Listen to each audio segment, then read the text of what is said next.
Yeah, I think we are good.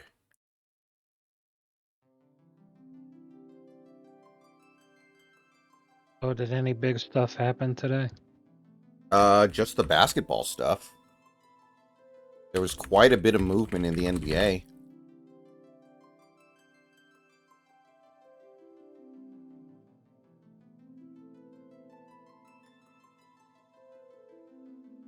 I'm sure by now you're familiar with most of it, but there was some very interesting stuff.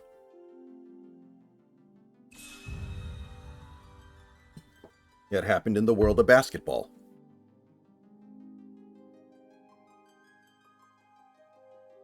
Let me turn my lights on real quick here.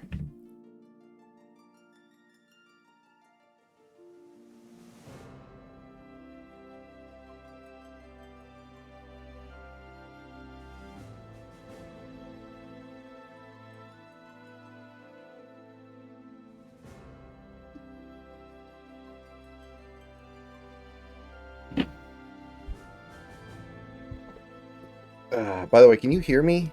My Discord's giving me some lip about my microphone. I can hear you. Okay, good. Don't know what Discord's talking about then. But anyway. One of them things, man.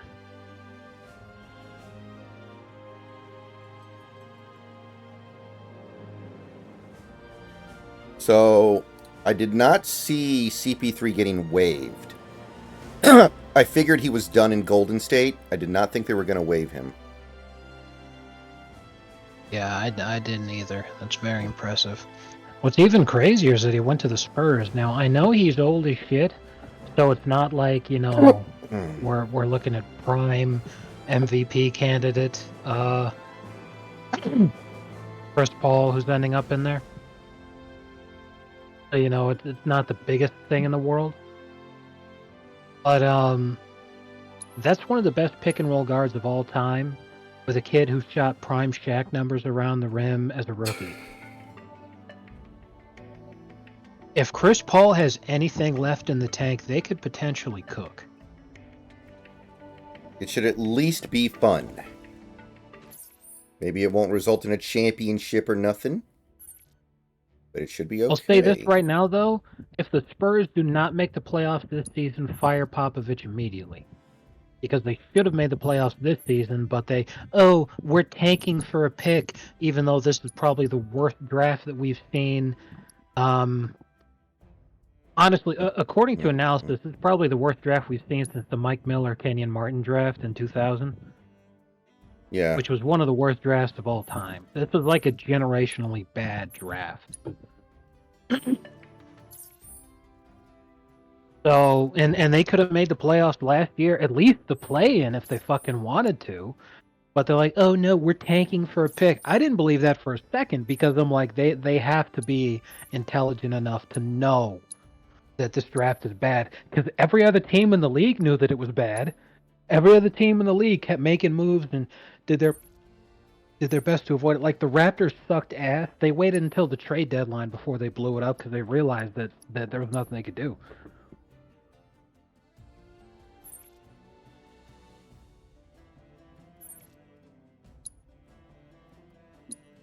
You know, so like, you can't tell me that no one in the Spurs organization was like, you know, this draft kind of sucks. Have we considered trying our best to actually win to see what we really got with this Wembanyama kid? Yeah. So whatever, you tanked and you drafted 2 guards and you just signed Chris Paul. Congratulations. You better fucking cry this time.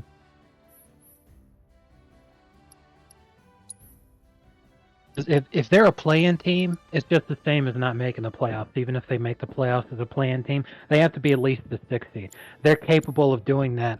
And the way that the Western Conference is right now, they're absolutely capable of doing that if they can't fire Popovich immediately. The same way that the Seahawks just fired Pete Carroll, where it's like, look, we've gone as far as we can with this guy. He's over the hill. And to move forward as an organization, we have to move beyond this guy. And, you know, you got to do what you got to do for the business. But, like, if they're not at least the 6th seed this year, then let them go. Put Old Yeller down.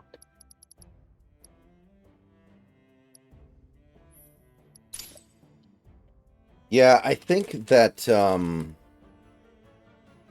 yeah, I who do they have other than Wemby and Chris Paul that's actually like promising, not some shitty tank commander player, but like somebody actually good. Check real quick. A lot of people give Jeremy Sochan a lot of shit, but I'm like, he's actually good. Okay.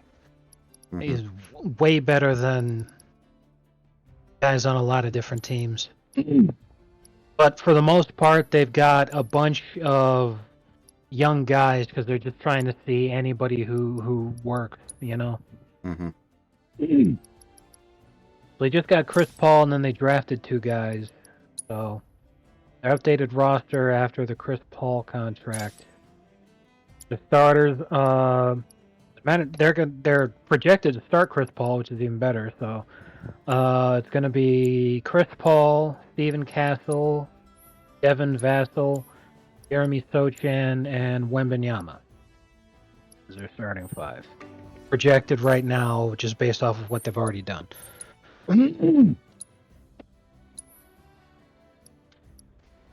Not bad.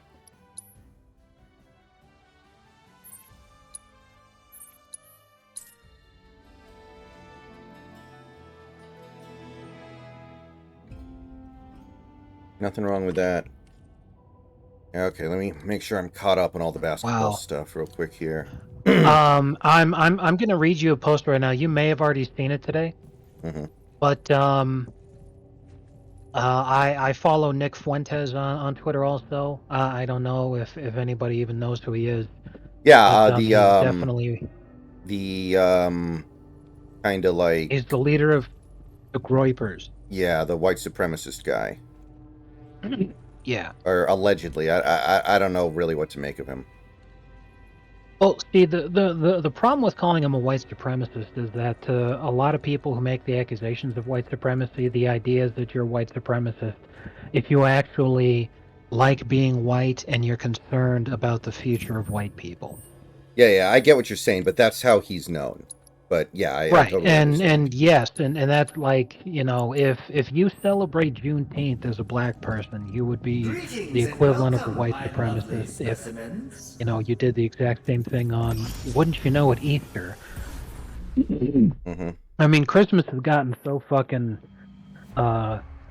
de-Christianized as a deliberate art on the tiny hats, that Christmas has become bigger and bigger, this big phenomenon, but it's not even religious anymore. And yet, Easter, the holiest day of the year for Christians, is almost completely forgotten. And you had this year, the Biden White House ended up, for the first time ever, not having anything Christian at all at the White House during Easter. All they did was just an Easter egg hunt. Just disgraceful. But anyway, so I bring it up because Nick Fuentes on Twitter, he has this great post. He said, "This is unbelievable. Trump has handed the biggest win in the history of presidential debates, and his response is to call it a fluke. What in the absolute fuck? Whoever advised Trump to make this post should be fired immediately. And if it was him, I think he's got worse dementia than Biden." This is a post that Trump made on Truth Social. Strange things happen in big-time politics, and believe me, this is big-time politics. Debate on Thursday night with crooked Joe Biden, the worst president in the history of our country, and the person that is illegally and strictly for political gain trying to put me in jail. I watched a man firsthand, all good, in quotation marks and in all caps, choke under tremendous pressure, the likes of which he's never seen before. He called it a fucking joke instead of, and seriously, like that. As the post goes on, he continues to refer to it as Biden choked. It's like, are what the fuck? No, he's got dementia. He's about as far out there as you could possibly be in terms of neurological degeneration without actually drooling, being incapable of speech. You call that a joke? I mean, it could be that he's using the term the same way you use, like, brick whenever somebody misses a shot. Not all missed shots are bricks, but you always kind of just default to brick. because that's the word that you like to use. That's kind of how I think of it. All right, fair enough. But yeah, all anybody can say is that his campaign is concerned that Biden would get sympathy points as a man with Alzheimer's. Mm-hmm. And it's all like, that's completely retarded, though, because I don't know if you heard the news today, but American military bases around the world just upgraded their watch I did hear that. Charlie, Yes. which is the second highest danger level for an incoming terrorist attack at a military base that it could be at. Mm-hmm. And this happens days after they trotted the President of the United States out there to show the entire world that he was a drooling mongoloid. Like, Bird. there's no such thing as sympathy points for this position here. If you feel bad for Biden and the physical state that he's in, what you should do is call it what it is. That's elder abuse. Demand that he resign. Well, you know, You shouldn't be wanting saying things like that is working under the assumption that Joe Biden is a good man, and he's not. Let's finish this. Like that's my problem. Yes. With it. It's Yeah, he deserves worse. I agree with you. like he's done a lot of very bad things in his life that are getting pushed under the rug right now because he looks so pathetic out there. But I don't think that's right at all. I don't think that's a good idea. Yeah, I'm just like, holy shit.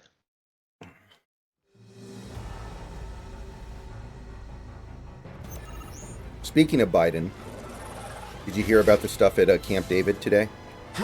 No, I did not. I am completely without news when I'm at work.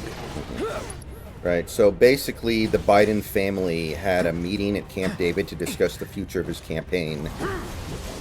And he has been pressured to drop out by, like, members of his campaign and stuff, but his family is insisting that it's the campaigner's fault that he had such a bad performance, like they over-prepared him or something. And apparently Hunter is demanding that he stay in, and for some reason Joe listens to Hunter more than anybody else. Joe seems I'll to give you 3 guesses why Hunter wants him to stay in office. Mm-hmm. How likely do you think it is that Kamala gives him a pardon? What incentive does she have, you know? There was actually a report by Bill O'Reilly in the middle of the day that said that Biden was going to drop out, but it was quickly dispelled by everyone else reporting that he's decided this, you know, his family basically encouraged him to not give up. Yeah, I don't know why Bill O'Reilly decided to come out of his hole. Because, like, I haven't seen or heard from this guy in years. And he does it to be wrong. That's just baffling.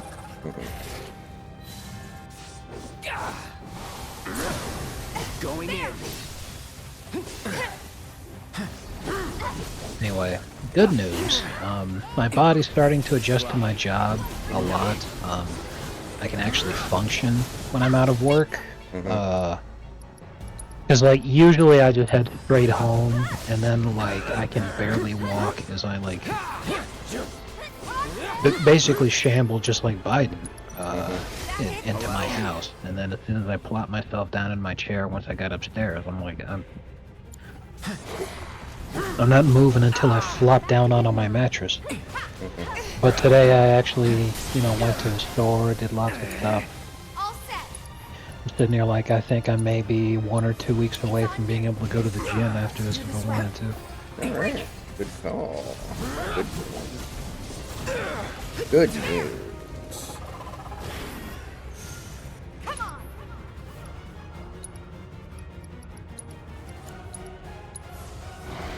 Ain't dead yet. I may have mentioned this yesterday, but there was a poll that showed Trump winning in New Jersey, which obviously he won't, but the fact that we're even having this discussion is remarkable. You're as good as dead.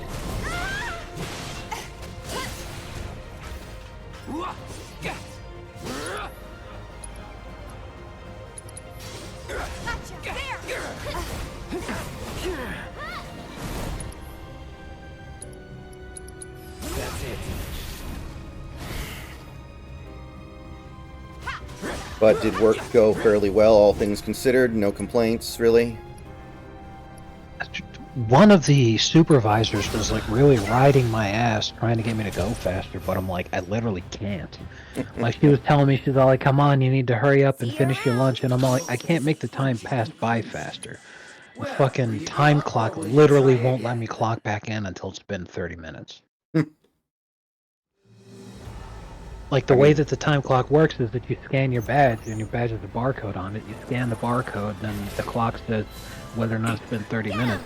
I'm like, it hasn't been 30 minutes yet. What do you want me to do? Did she have a response to that? She just really, like, she was really stressed because shit rolls downhill, and, like, she's getting guff from the shift before her and the shift after her that you guys need to go faster, you need to get this done, you need to do that, you need to do that.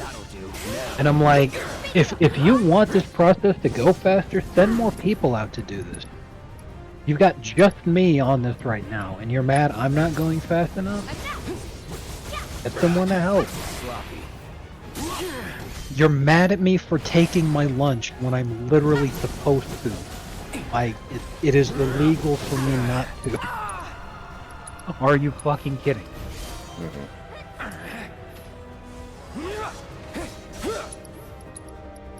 But as near as you can tell, everything's fine. It's not like going to be a thing. Yeah, it was like, It was just tell me annoying. it's Monday without telling me it's Monday, yeah. 'Cause I know it's not literally Monday, but it's my Monday is the point. I hear you.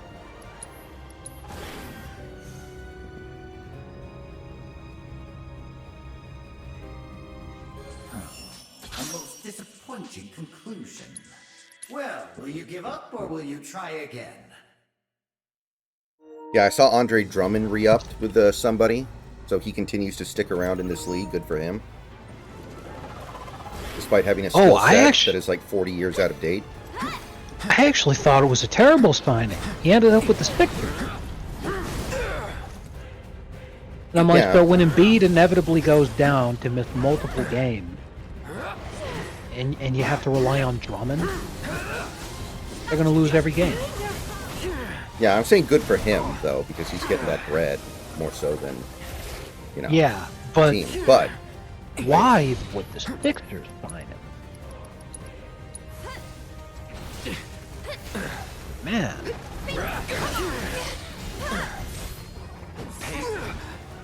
Too easy. Gotta be careful. Come on. That's it.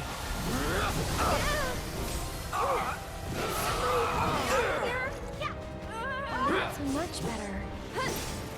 Gotcha. Now. Let me out.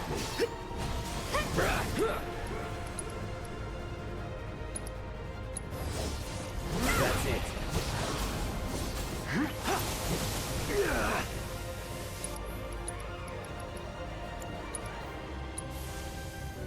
Let's try that again.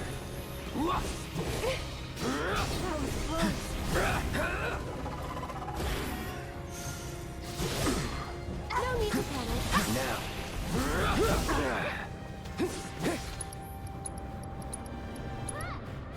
Not sloppy. Let's do this. Going all out. Gotcha. Bring it. It's over. Go on.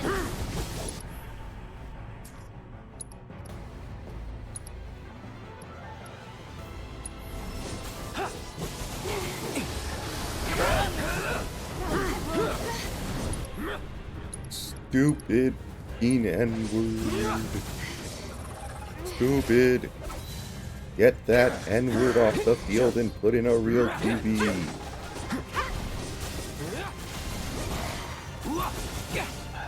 I was so shocked when Jerry Jones said that because I was like, why do you keep extending him? Like, With me. Hey. Let's finish. I want to go back to living in an America where people could do that at a football game and not get their ass beat. No big deal. That's the America that I want to live in. yeah, dude, going to a Falcons game used to be so awesome. Go on.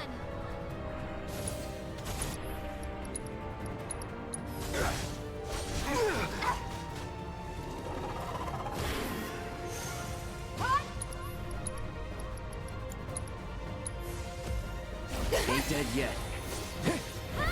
Here he comes. Keep it together. Why don't you leave? Let me handle this. Dude, I have a foot fetish and even I want to Bring be it. double footed. Bingo. Get him. Here. Can't believe that comment's Taking gone over. forever, man. Bring it. They'll live on in our hearts forever. Gotcha. There. You're out of luck. You're mine. That's it. God damn it. This one's for Just you. needed like 5 more fucking seconds and it would have been good. God damn it. Super. Stupid! And we're safe. A most disappointing conclusion. Well, will you give up or will you 2 more try hours again? until we make it through June.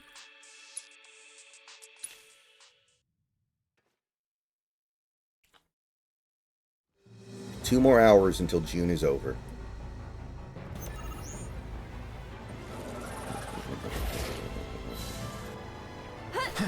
We made it.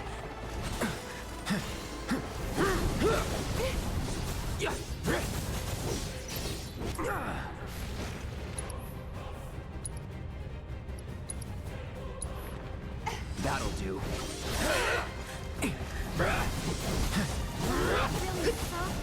Bring it.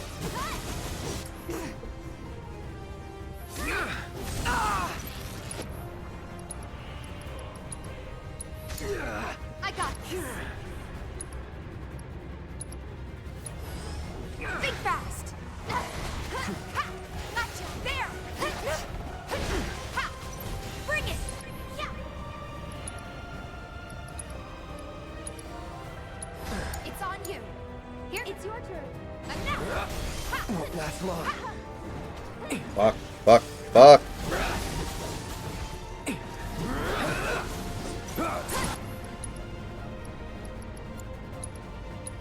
Going in. God damn.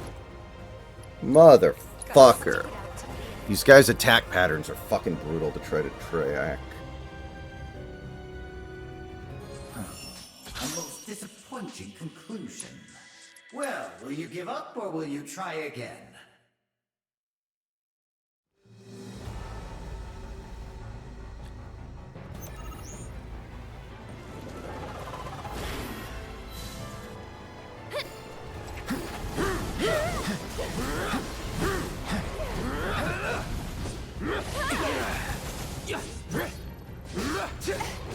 Gotcha. Now, Let me out. hell yeah. There.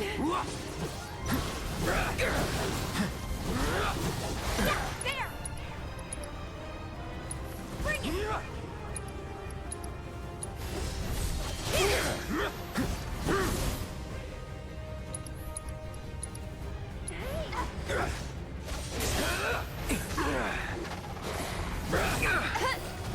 Yeah? I mean, it's not fun to watch the team right now. I'd rather have a bad team that knows how to score, I think. That's it. I think it would be more fun to have a bad team that can at least score sometimes. And I know that's a really typically a very idiotic thing to say, but this is agonizing to watch right now.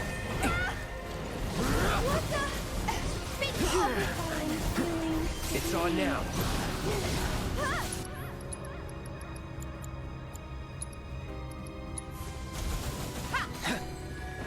Wow.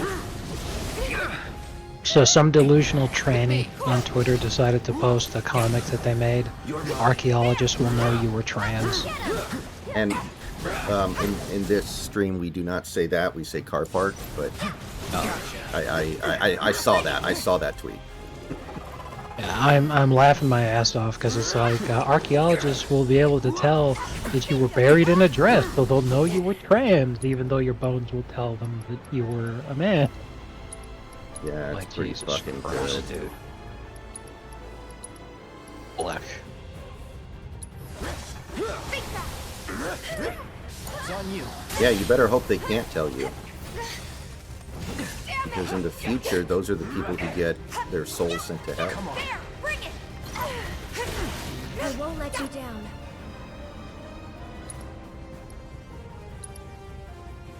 Good luck. So it's my turn?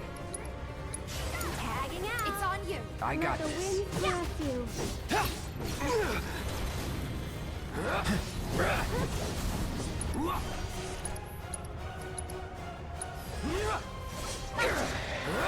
God damn it.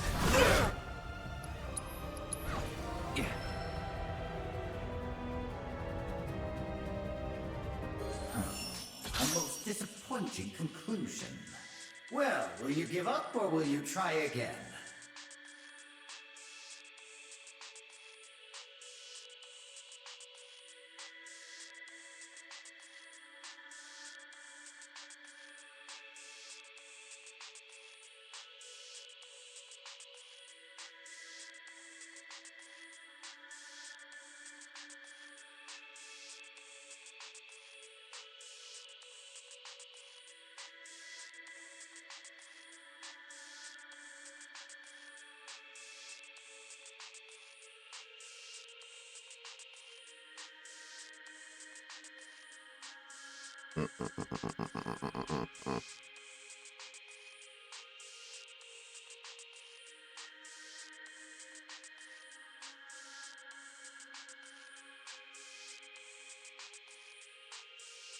Like, I can't believe I'm saying this because, in a way, the fact that this team has a winning record is proof that pitching is the thing that matters way more than hitting, and you can have a successful team as long as your pitchers are good. But at the same time, I would rather have a bad team that can actually entertain me and score sometimes. Like, holy shit. I don't want to watch this team play baseball anymore. Every time they score, it feels like an accident. It's untenable. And I'm tired of it, man. And I don't know how to fucking fix it because it's everybody. It's not like one player is just going through some death slump. Everybody forgot how to hit.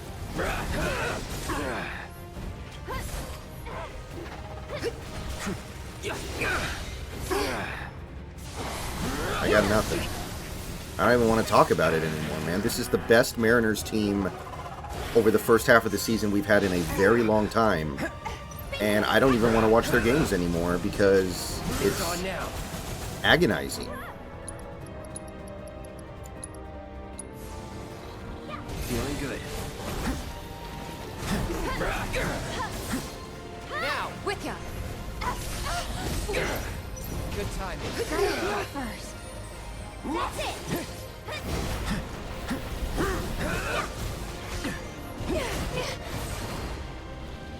Damn. Bring it.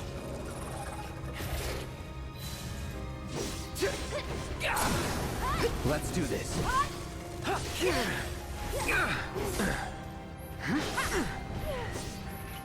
Gotcha. Come on. Yeah, there.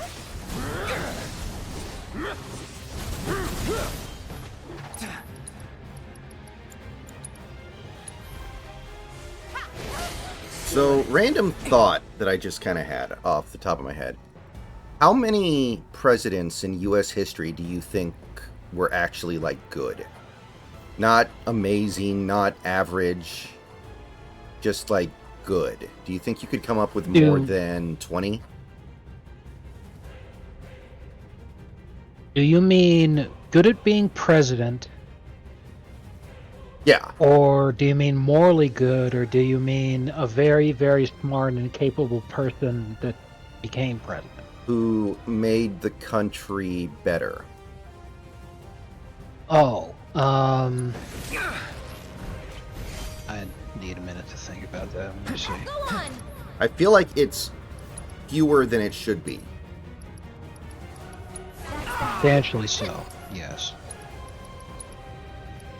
Alright, so 1, 2, 3, 4, 5,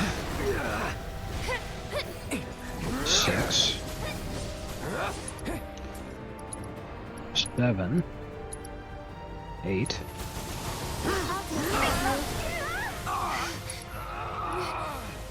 And things are fucked for a while.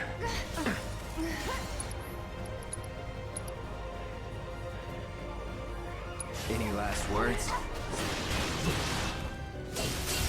10, 11.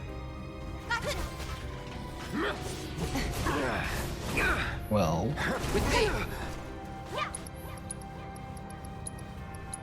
Bring it. And Trump is lucky number 13. So yeah. Yeah, that's not good. Don't know how I did that. Because it's every single president until John Quincy Adams. And, you know, he was pretty... But then Andrew Jackson, hey, way to go. But then Martin Van Buren was pretty bad. William Henry Harrison famously was president for about a month before he died of pneumonia because he gave the longest inaugural address in the history of the presidency, and he did it during a rainstorm. So he got sick with pneumonia from that and killed him. And John Tyler was okay, but he didn't really do very much to move the country forward. But then James K. Polk was insanely based and gave us Manifest Destiny. Zachary Taylor was the first guy who was not a member of the Founding Fathers, who was a general, was how he managed to An official investigation is gain underway. success and attention and shit. And he kicked a lot of ass. He was great too. Then you have 4 back-to-back, some of the worst presidents we've ever had. Millard Fillmore, Franklin Pierce, James Buchanan, Abraham Lincoln. You've got Pierce and Buchanan, who were very, very instrumental in building up the tension that would create the Civil War. You've got Lincoln, who pushed us over the edge and did it himself. And you got Fillmore, basically just sat on his ass and watched the whole fucking thing happen. I see you've secured yourself Andrew a rather Johnson, intriguing vessel. starting I from hope to Andrew create a ship of Johnson my own down one day. until like fucking Perhaps even an William airship. McKinley You'll have to join me was on just its maiden corruption voyage. after corruption after corruption after corruption after. It was like, it eventually got to the point where William McKinley fucking ran on a platform of I'm gonna fight the corruption, and they fucking killed him for it. That's how Teddy Roosevelt became president.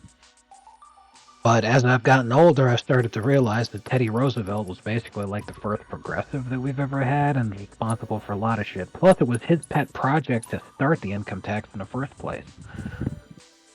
So a lot of people think that when he ran a spoiler to fuck over Taft, it's because Taft was supposed to be his hand-picked successor and move his agenda forward. But Taft decided not to do that. I was counting Taft as one of the base guys. So because of that, Roosevelt ran as a spoiler, which gave us Woodrow Wilson, which Eddie was happy about because Woodrow did pretty much everything that fucking Eddie wanted. Warren G. Harding, very corrupt. Calvin Coolidge, one of the best presidents we've ever had, potentially the best. A lot of libertarians actually put him number 1. That it? Yeah. So I counted him. Herbert Hoover had the opportunity to be really good, but he thought that it was the government's job to fix the Great Depression when all he had to do was just let the market handle it. Because it was small first, and then here comes Smoot Hawley and fucked the whole thing to pieces. Get him! Because it's something, you know, maybe it's the benefit of hindsight and everything.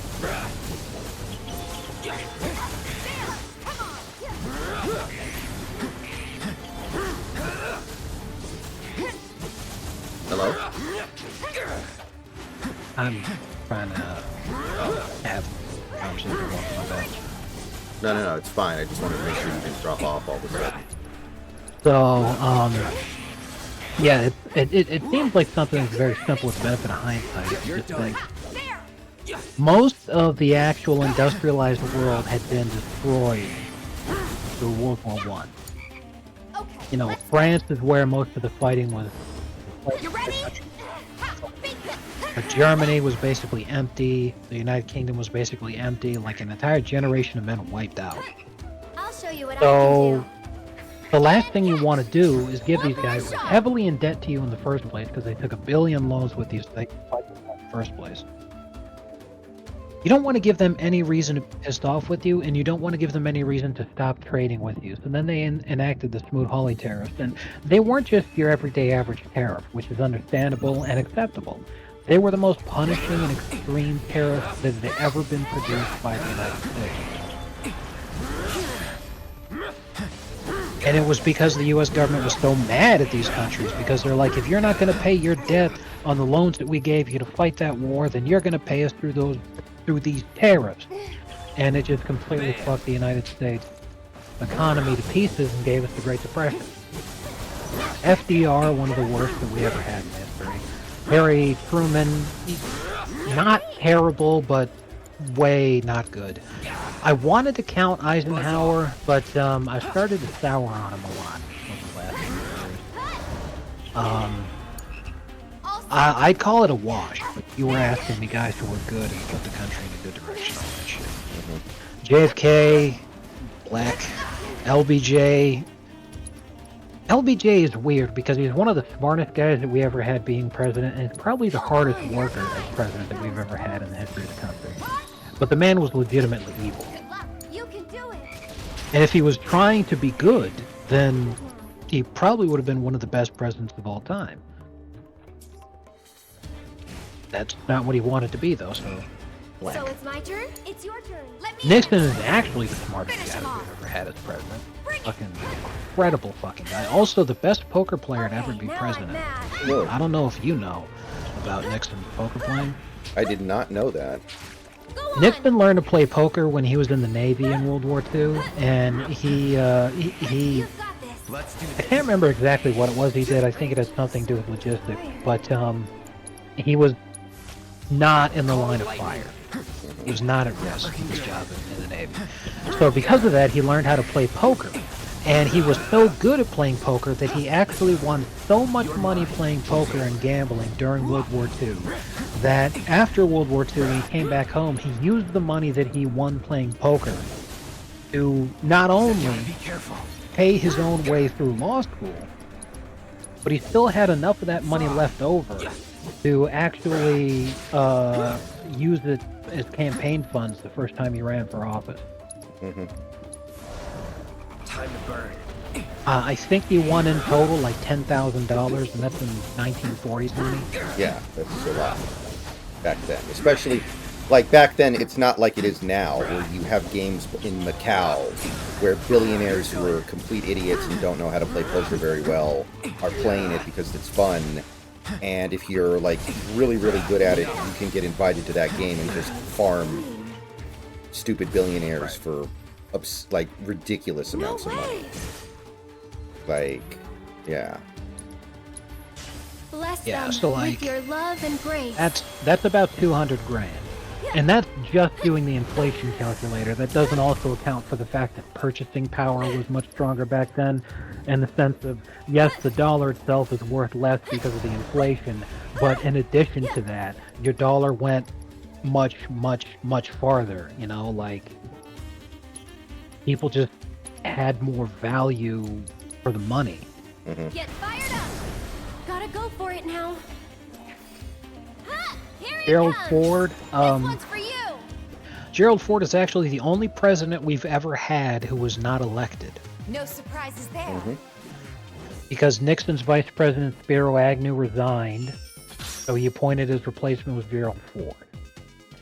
That was after Nixon had already been reelected in 1972, so Ford wasn't on the ticket. And Ford served out the remainder of Nixon's term after Nixon resigned, and the election was in 1976. So that was his opportunity to run for re-election. Now, because of the date when he took over, he would have been able to be president for up to 10 years. You know, they weren't counting that as his first term. But the election year still synced up like that, so in 1976, he got his ass kicked by Jimmy Carter. So he never actually was elected. I think you'd be Jimmy- hard-pressed to say he was good, though. I can't think of much to say about him. Yes, Ford was a big time boss. In the naughty way. Let's do this. Jimmy Carter, stuff like that. Ronald Reagan, he did do a lot of good, however, he did exactly as much bad. And I think in the grand scheme of things, with what we're experiencing in the world today, the bad has had much longer lasting effect than the good that he did. That's See that. you around. I do believe his heart was in Right. the right place, but His heart didn't was work in the out. right place, but he still trusted the wrong people. Mhm. Amnesty and Reagan as governor in California. That doesn't really count for when he was president, but he helped like normalize it. California, when Reagan was governor, he signed it into law. It became the first state to recognize no-fault divorce. So in a lot of ways, Reagan is directly responsible for the vast majority of social progress the United States has right now. It's over. George Bush Sr., I don't even need to say anything about it. Bill Clinton, same. W. Bush, same. Obama, same. Biden, same. Trump being lucky number 13 of the last president that actually put us in a better place than we were in when he took office. Basically, a little more than a quarter of presidents are actually good. Man, that's depressing. Moving on then. But I'm not surprised either.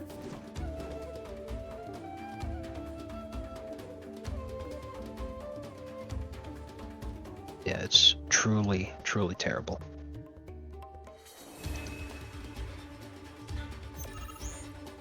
Kind of amazing America became the dominant world superpower, given all that.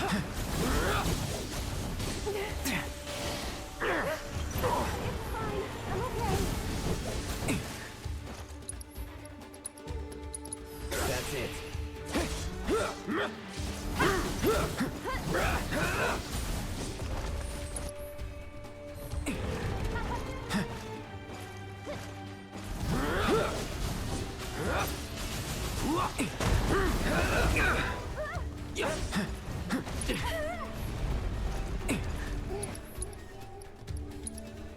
You're dead. Now.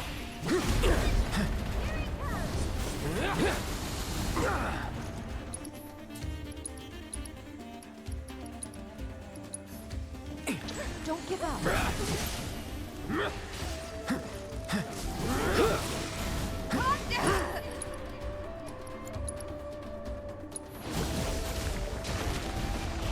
Damn it. You're up. Sure. However I can help. So, do you know who Michael Ian Black is? Get him! Sorry about that. Names sound familiar, so I'm gonna do a quick Google search Yeah. to confirm. He was one of the Yes, yeah, yeah, okay. I know that. Yeah, okay. He was one of the guys who was posting stupid stuff on X or Twitter a couple years ago. So someone asked him, "So what's your real name?" And he admitted his real last name is Schwartz or something. It was pretty fucking funny. classic. But anyway, apparently he's become friends with Scott Adams in the last couple of months or something. How about that? Which is Scott's compromised. How's this? I mean, I follow Scott on X. He's definitely not compromised. I can tell you that very confidently. Taking over, Sloppy.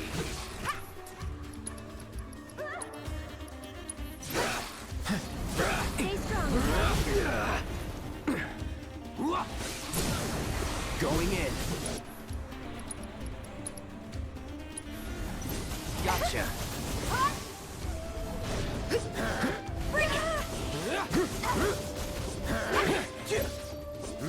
There!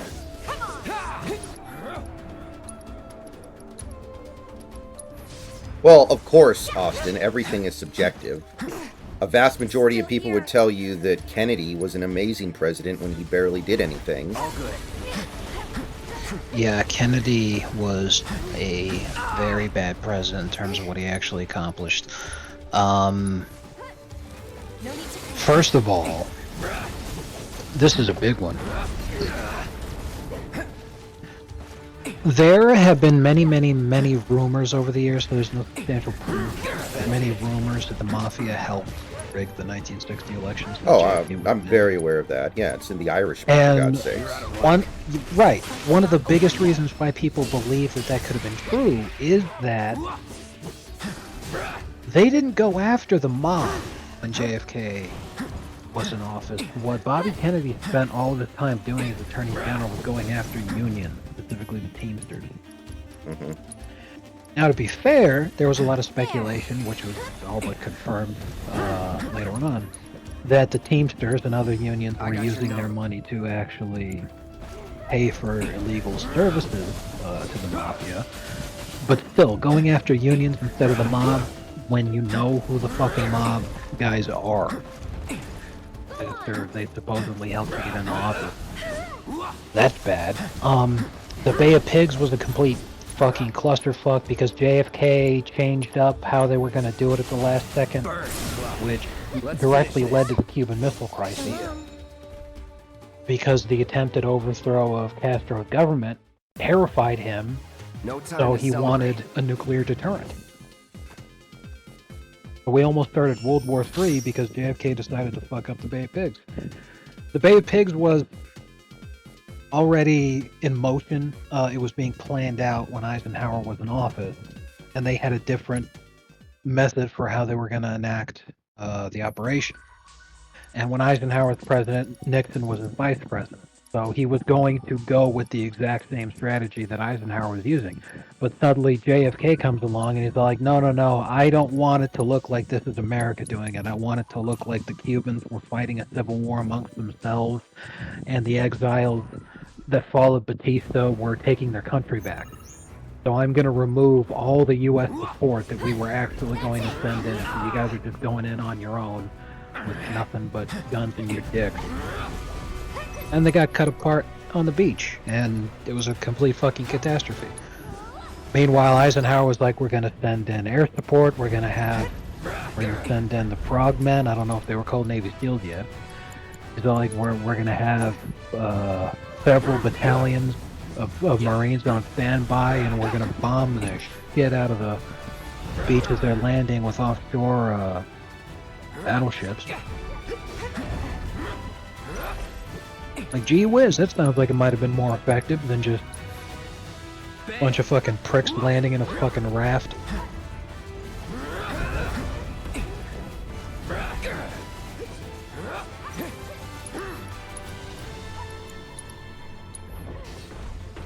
Calling lightning.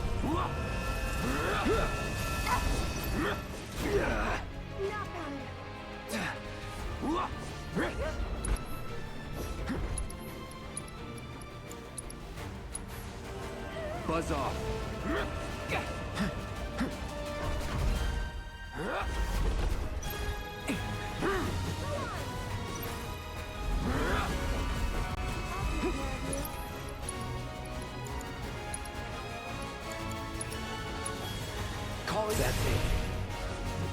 And of course, most people consider Lincoln to be the greatest president ever, so of course it's subjective. Definitely has to. It has to be. Yeah. I'll say it like this, the older you get, the more you learn. When you learn new things, you realize that some of the things that you thought you knew weren't exactly true. Mm-hmm.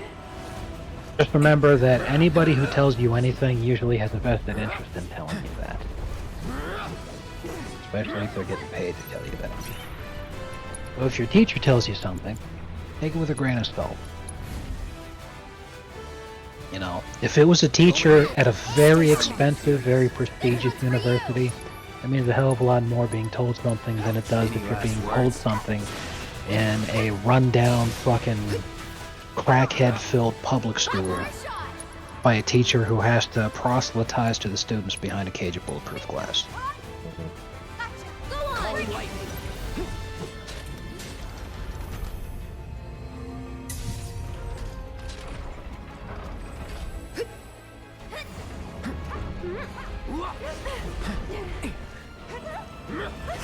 Like, when I was much younger, I assumed that all the old presidents were really good, like John Adams. But when you start to look into things a little bit more, you realize that, you know, John Adams, like, the things almost went in a really bad direction with him. Yeah, he very nearly got us into a war with France. Mm-hmm. Like, right after we just finished fucking fighting Great Britain for our independence. But a lot of that was because of the French Revolution at the time. So I personally don't blame Adams for that kind of thing, because in European history at this point in time, the French were basically at war with everyone. The only reason we didn't end up at war with the French is just because there was an ocean between us, and they were too busy fighting the entire planet that they didn't want to deal with us. Mm-hmm.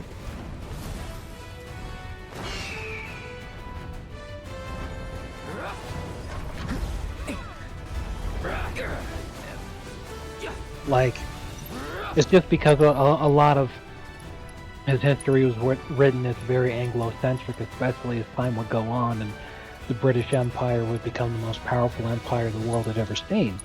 I'm in. So, history doesn't exactly look too kindly on Napoleon. But Napoleon, thank God for Napoleon, because the French Revolution and what was going on during the Terror and what guys like Robespierre and everybody else, when they were actually in charge of the Republic, holy shit, man. It was a complete bloodbath and some of the worst crimes against humanity that we know of, at least, that the world had ever seen. And it's like, and Napoleon came along and established order and brought about a golden age for the country. Yeah, he started a lot of wars that resulted in the most devastating war in human history up until World War One. But that was going to happen either way, because just how bloodthirsty the French people were after the Revolution.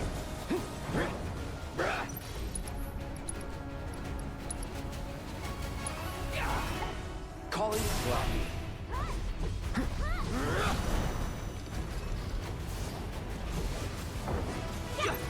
Bring it. That's it. All right, got him. Got his ass. Hey, that's definitely one thing that the Mavs can say for themselves.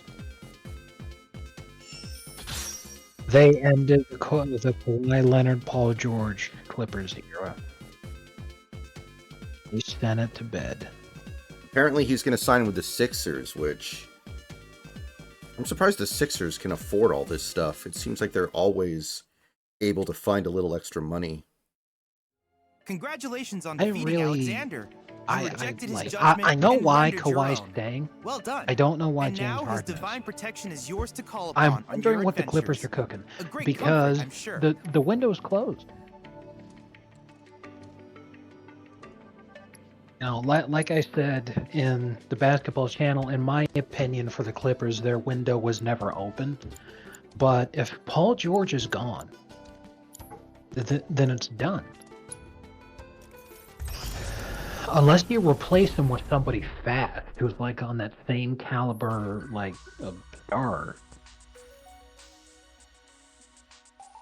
What are you even doing? Trade Kawhi, don't re-sign Harden, and just fucking Lu's already the tank commander. Good job.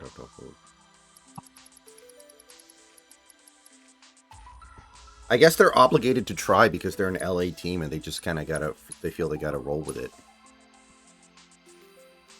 But they're yeah. the Clippers. Sterling for like the whole reason they got moved to LA in the first place is so that they wouldn't have to try.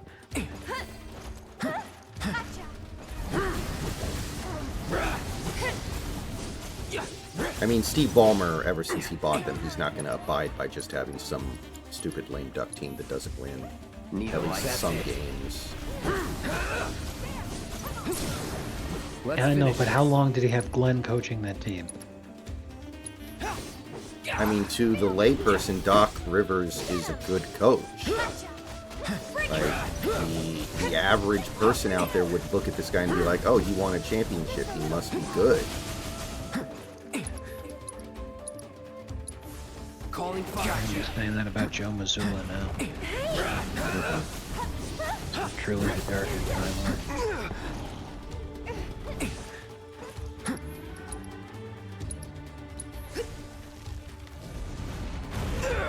Bingo. Damn it. Let me handle this. But anyway, yeah, this is like I can't remember if trading Blake Griffin or Paul George leaving happened first. There. Let's make it hot. I'm pretty sure But Griffin left first. whichever one happened first, that was the signal that Lob City was That done. sucked. You know, the era is over, the dream is dead. We're going in a different direction now. Let's start over. I can't. But like, you don't have to just blow it all up in tank, but like, who's I'll show even you what I left? can do. If Paul George is leaving, who's even left for you to reload with? I feel like the biggest free agent who hasn't signed with anybody yet right now, or announced their extension or anything, is like fucking Klay Thompson now.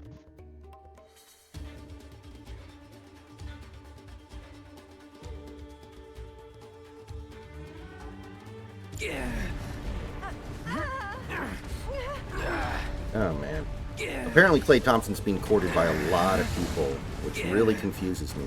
Well, figures Like, it would end like this this. guy does not have a lot going on anymore, I don't think. He's like rich, slightly better than Danny Green. Actually, he might be like equivalent to Danny Green was, because he doesn't really have defense anymore. Yeah, and see, that's the thing, is if you bring him off the bench, he's actually highly productive on a permanent basis if you keep his minutes under, like, 15 a game. Yeah. But he's gonna demand a ton of money. And you know that because he already turned the Warriors down. Like, he said he felt disrespected. So that's why he's doing this right now. But, like, one of two things is going to happen. You're either going to have to massively overpay for him, in which case you've completely fucked your attempt to win a championship,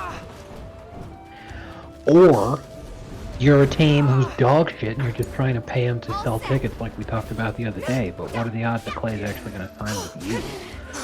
Unless he's just getting offered peanuts by everybody else and you say, we'll give you the max. Then, like... Good lord.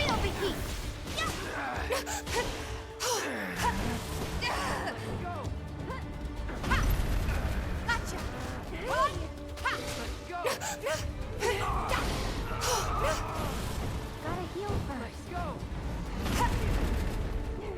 Bingo! Bring it! Let's make it hot! God fucking damn it. Fuck these fucking fights. Like, how is that even remotely... Okay, you know what? Fuck it. This game says I'm supposed to be able to do this like 10 fucking levels ago. Fucking bite me.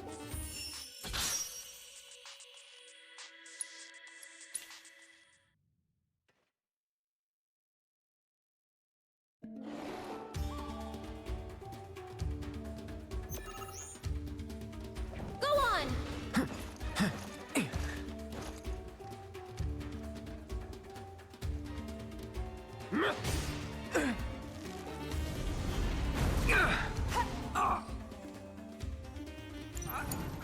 I got this. You know what? Fuck this fight. Let go.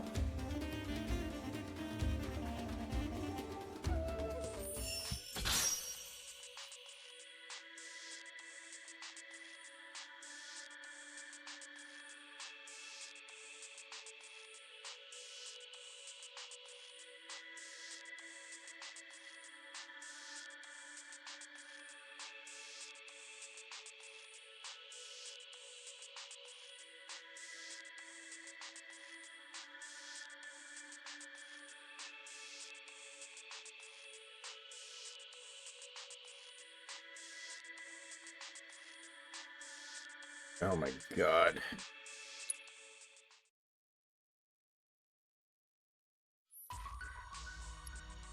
I'm supposed to be able to do that at level 36. Kiss my ass. Kiss my fucking ass.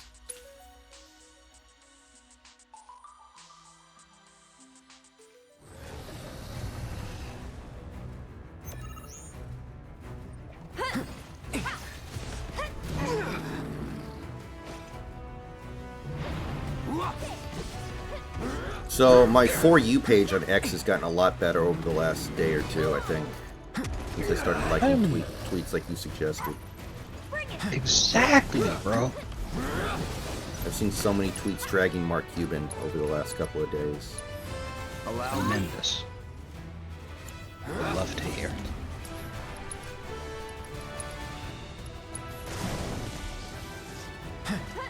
I've got you covered.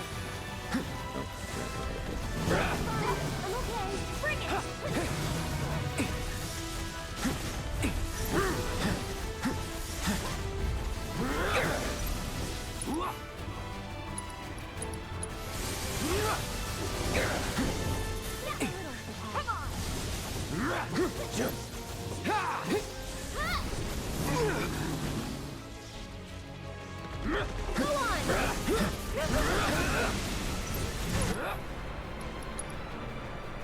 I was reading some stuff on X today as well. It was basically talking through the process if a nuclear attack is launched against the United States of America. Like, the hypothetical was like, what if it happens at like 3 a.m.? And basically they would get the president out of bed and he would have 6 minutes to make a decision on what to do. Because that's about how long it would take from the point they are able to relay that information to the president to when the attack would actually hit. So basically they were just thinking about, like, you know, if there's somebody attacks at 3 in the morning right now, could you even imagine trying to trust our current president to be able to make that decision in 6 minutes at 3 a.m.? And Steve, that's the thing, is that Trump is probably awake at 3 a.m. because Trump has slept for 4 hours every night for the last 50 years. He's one of those people who, like, it's a really small segment of the population, but almost everybody who's been president fits into this portion of the population, where they only need, like, at most 6 hours of sleep a night. And, like, their body will just naturally wake them up if it's been, like, 5.5 hours. For Trump, you know, he only needs, like, 4 hours of sleep. You know, you read any of his books, he talks about it. He's like, yeah, you know, I really managed to get somewhere because everybody else is sleeping and I'm busy working. Because he's one of those people who only needs, like, 4 hours of sleep every day. He just wakes up and he's fine. And it seems like Biden needs 15, so that's pretty bad. 15 on the low end. I mean, all that's really happening is that a lot of people are starting to come around to the same shit that, like, literally the entire country is just talking about all the same shit that we were saying already 4 years ago. Which is, he's ancient and he's not in charge. So who's actually in charge? And that's all it is, like, who's actually running the country? And I'm like, you know what happens if we're attacked at 3 a.m.? You know who they call? Obama. Bird. He's been secret president for the last 8 years already. Because he was leading the quote-unquote resistance, undermining Trump at every opportunity. Why, like, he retired to Martha's Vineyard. He was supposed to just chill there while Hillary was in office, but that didn't work out. Then he moved back to D.C. a few years into Trump's presidency, specifically so he could do this. Well, it's like, how many presidents in U.S. history, not to, you know, revive a similar topic, but how many of them didn't just go away when their time was up? Like, I mean, George Bush might have been a terrible president, but at least he knew when to shut the fuck up. And he just went away. Yes, it's considered good form to, like, not criticize the guy who's currently president right now, even if he's of the other party. Mm-hmm. Presidents are always an excellent interview subject, but all they'll ever do is talk about their take on foreign policy nowadays and stuff that happened when they were in office. They explicitly make it a point to not talk about how the other president is doing. Mm-hmm. Like, I never heard Bush say a word about Obama, I don't think. I know he endorsed Romney at one point, but he didn't get involved in the campaign at all. He just said he liked him and then left it at that.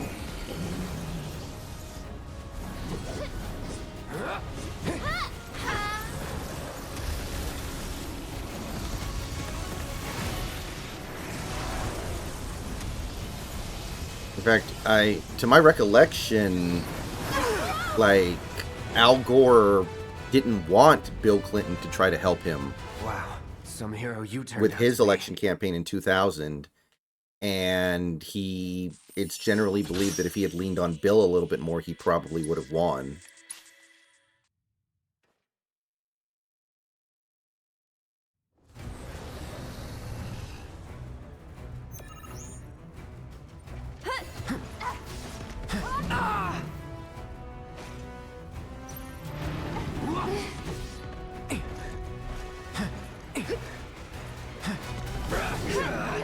I'm in a tweet thread right now. One of the guys I follow is talking about the sitcom Modern Family, which I really enjoyed. So I get the opportunity to say some stuff here because I know a lot about the show because I watch it a lot, probably a lot more than anybody else who would be in this Twitter thread is talking about because it's a bunch of, you know, the people I follow on Twitter. Right. So they're all like, why is this show so fucking stupid? So I'm taking the opportunity to be like, hey, I can tell you exactly what the problem is. No character on the show is Jewish. The family that the show is about aren't Jewish. None of their friends are Jewish. No one they know is Jewish. And none of their co-workers, nobody is Jewish. But they're constantly doing Jewish things and making Jewish references. Then I bring up what is my favorite example. It doesn't make any sense.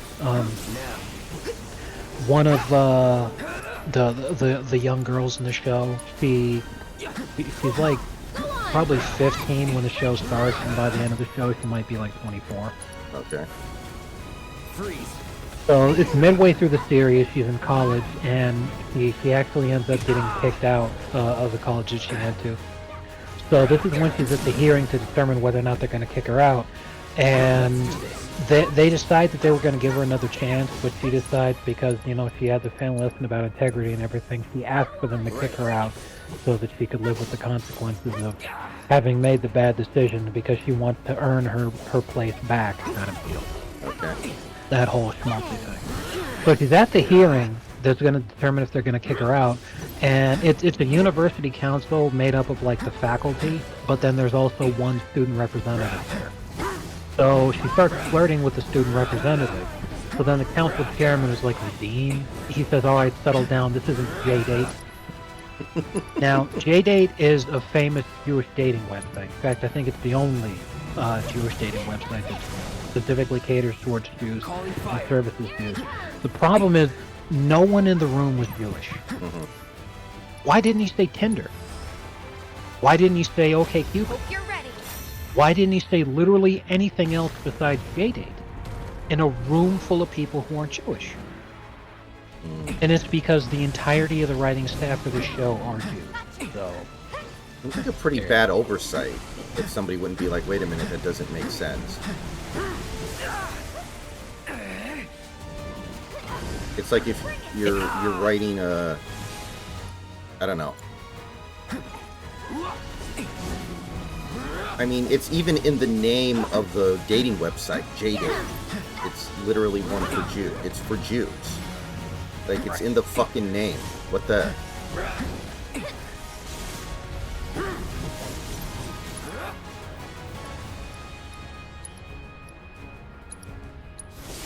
I'm in. Go on. Cut. Yeah. Cut.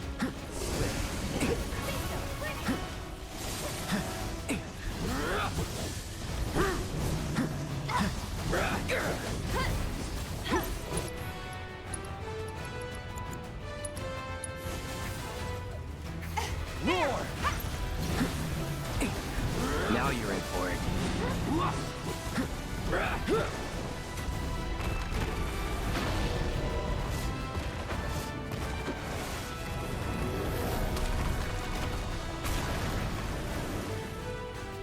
Rest up now.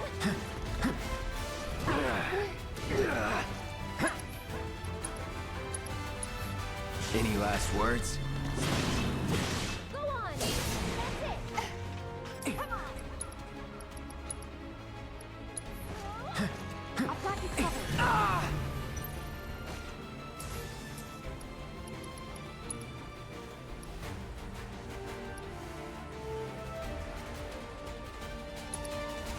There. Cloud. On it. Bring it.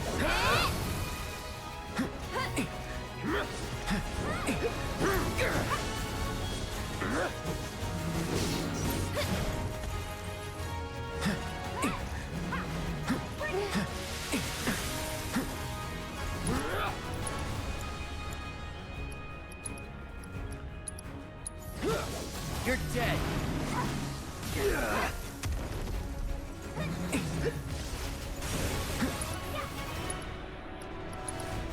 Gotcha. Get him! But you unironically like the show. I've never seen it. Not really anyway, but you like it despite that? Yeah, because there's a lot going on that redeems its flaws. One of the things I enjoy the most is that the guy who played Al Bundy is the very, very important character in the show. He is the grandfather and family patriarch who holds the whole thing together. You're dead. Is And he is married in the show. He's married to Sofia Vergara's character, who is a big fan of Latinas. That was great too. I hear you.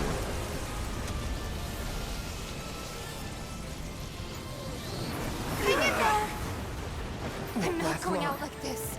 Guess it wasn't. The show has a lot of flaws, believe me. But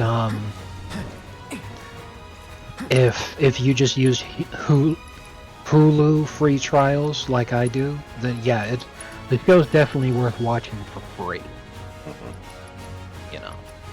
But at the same time, you could just watch clips on YouTube and get the same experience. So, I will say this though, probably one of the worst themes to a show that I've ever heard. I always have to mute it whenever that shit starts up. Because it's like it's really short, it's only like 15 seconds long, it's no single they play at the beginning of the episode. And it's just fuck. It's just noise, like let's try to find it right now. Come on. Won't give up. Oh my god, this fight is not appropriate. I'm about to do something very inappropriate because of this fuckery.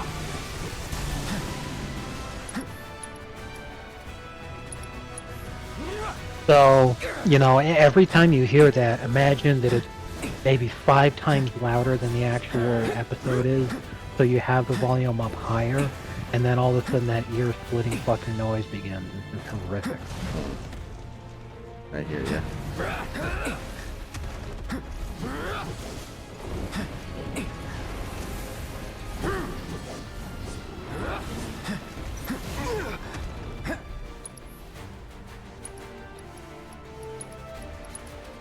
Anytime I hear that slop, it just drives me up a wall.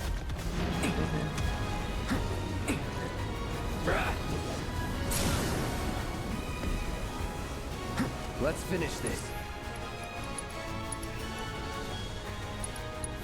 Alright, come on, Nothing come on. Let personal. this be the coup de grace. Yes! I can't believe I pulled that out. Holy shit. That was fucking brutal. Let's go.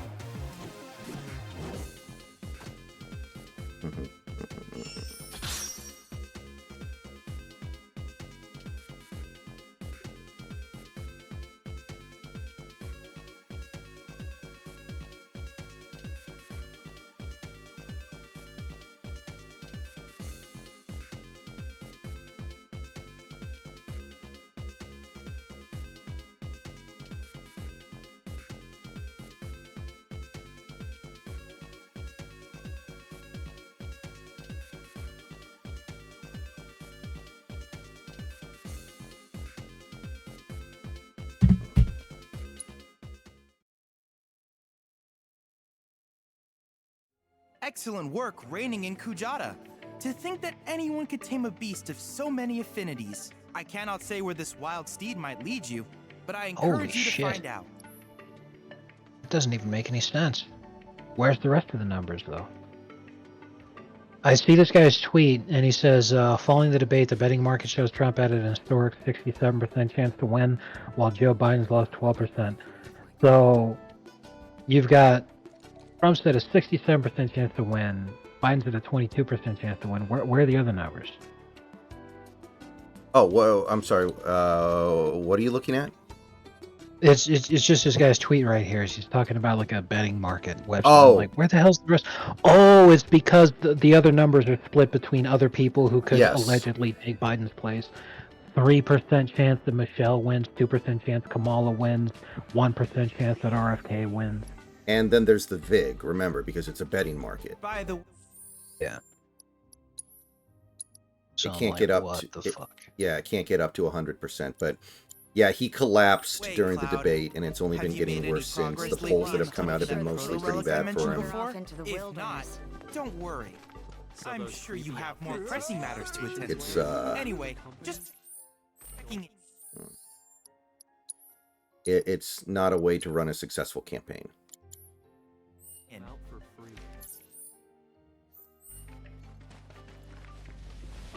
I hear this village is a treatment facility for Mako poisoning, which explains the abundance of roped patients. To see so many, perhaps those we met previously were making a pilgrimage to this town. Fuck, how's it already 11? I know.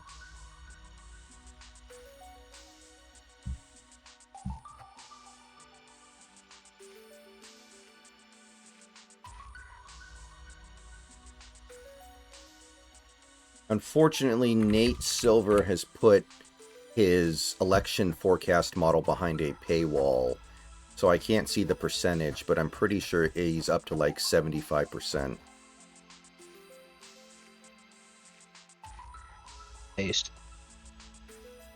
Based on heuristics.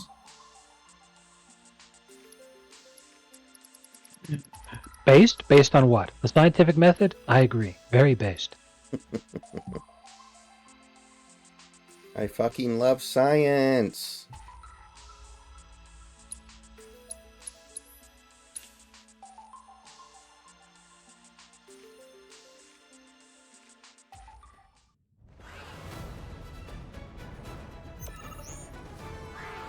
Get him! That's it!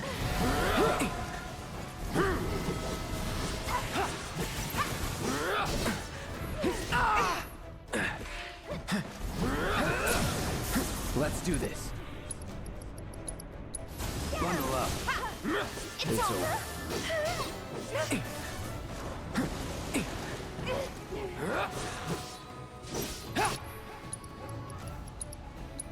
Chill. Remember when the boss used the dog face? Yeah. Remember the movie they're watching, that episode with the two obese brothers fighting over the piece of No ham? more playing nice. That's that. I'm not crying because the movie's sad. I'm crying because I forgot how to make my face normal again. Going in.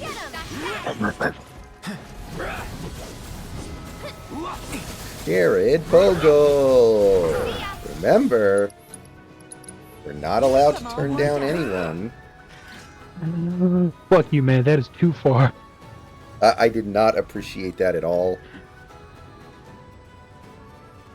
I like how Pim was just like, yeah, he's a pedophile.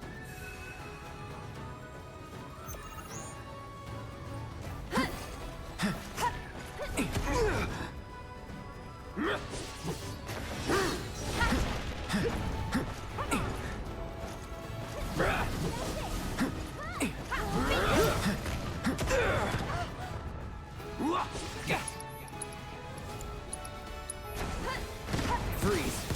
Gotcha.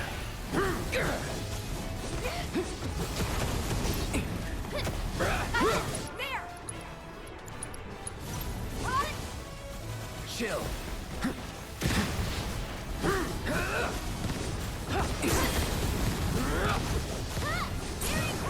You're done. One more shot! Strong,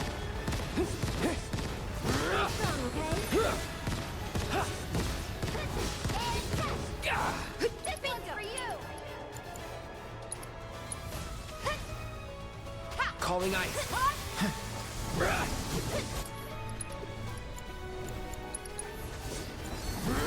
Oh lord, I'm just fucking with ya. Bring it! Freeze. Just like that, okay? Well, I don't know what that peanut over there, or that fella over there, is saying, but I think that you should win back the marketplace with a more competitive business model. You just need a peanut jig of your own, yes. When the public found out that I was putting toxic pesticides in my peanuts, I decided to go on the Dick Cavett show and do a little peanut jig.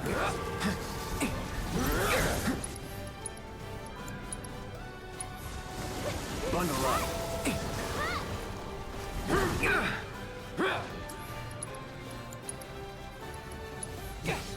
Why did you invite us here if you're not going to listen to our advice?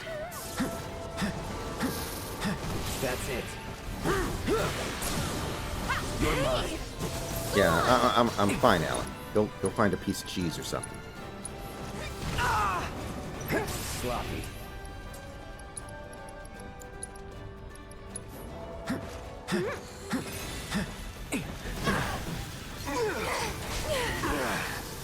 Bingo! You're out of luck. It's fine. I'm okay.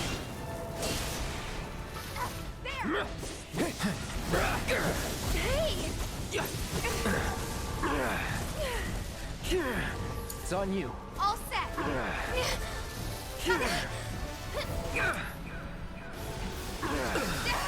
Good luck. Dude, this is Let me through. retarded. So it's my turn? You gotta be kidding me, dude. He literally trapped me in a combo for about 20 seconds. The fuck am I supposed to do? You can do it. All set. Bring it. Keep it up. You're gonna feel this one. Let's finish this. Ha! I'll take care of you. Still in. Gotcha. Give him your arm. Help us out.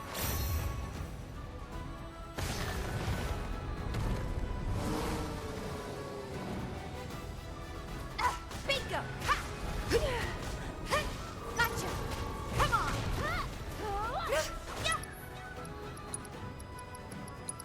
One more chill out!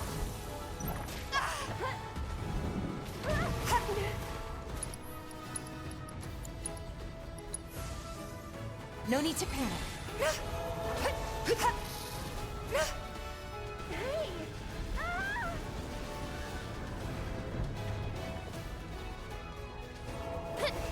Gotcha! There! Bring it! Don't know how I did that. Gotta dig deep for this one. Bingo! Well, Stay Harry strong. Potter, Come on. Dumbledore is dead. Slit his throat from ear to ear. Gotcha! Damn it!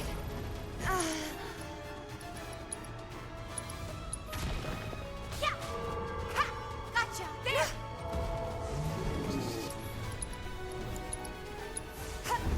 Don't catch a cold!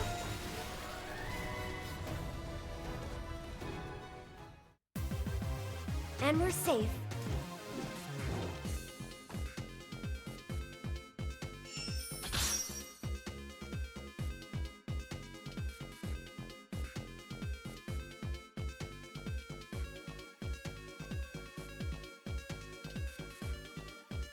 Yeah, here's the Nate Silver model as of right now.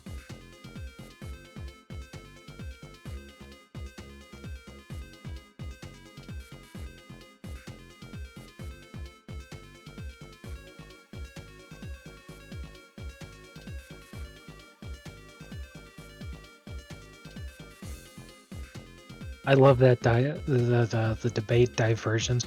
Or just- oh man, Look at RFK It's like- upticking right after the debate too. it's fucking hilarious, man. What it looks like is fucking like two people who were driving alongside each other, and then they switch directions because they want to avoid the roadkill. Mhm. And then RFK is the one who's showing up because he wants to come eat it. Apparently RFK has a speech impediment as well, so if he got to show up to the debate, that would be really, really unpleasant.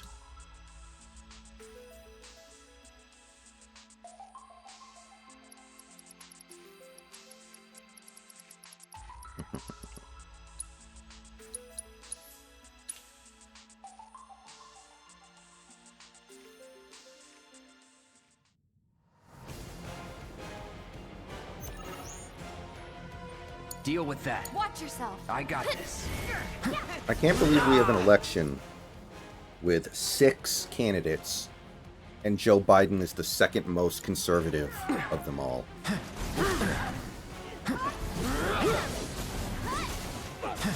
Cornel West, Jill Stein, RFK, and who's the other third party guy? Oh, Chase Oliver.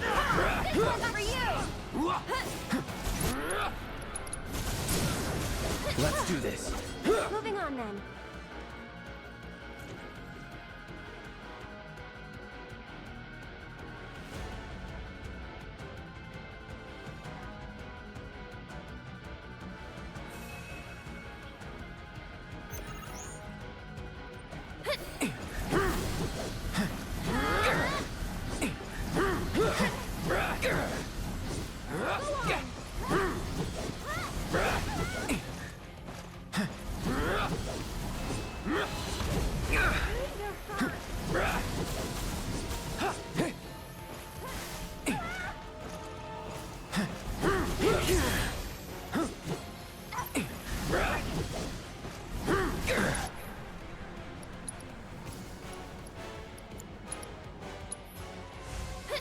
Calling fire.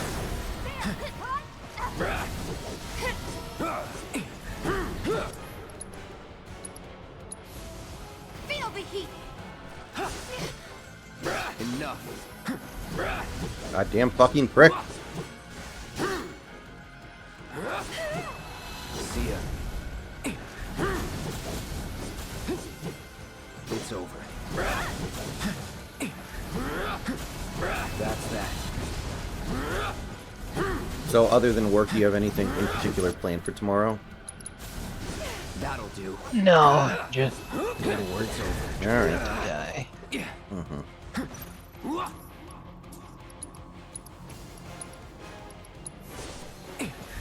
That's that.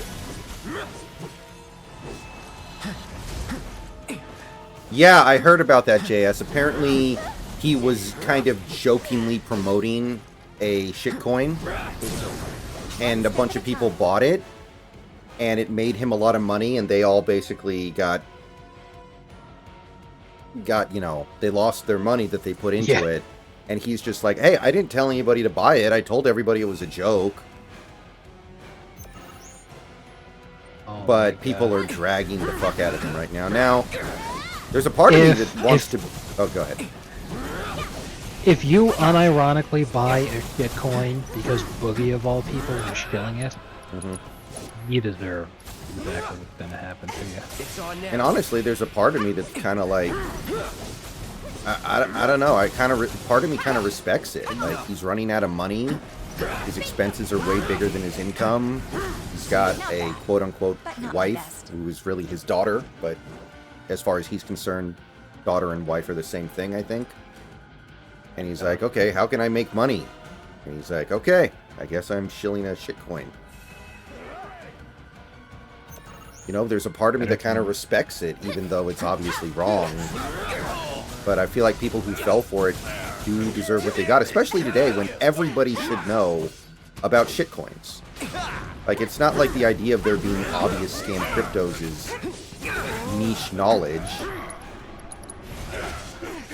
Yeah, it's like fucking getting taken for a ride buying an NFT. It's like, come on. Let's finish this. Yeah, it's like falling for, you know, a telemarketer scam or something. It's like falling for the...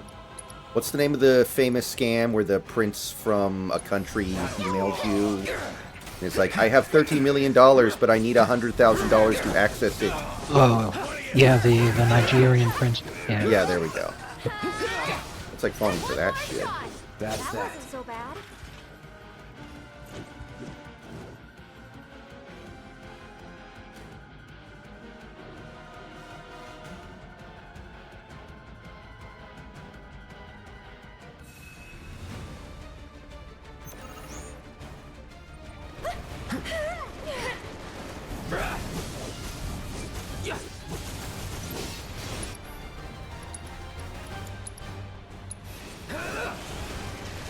That's it. Gotcha.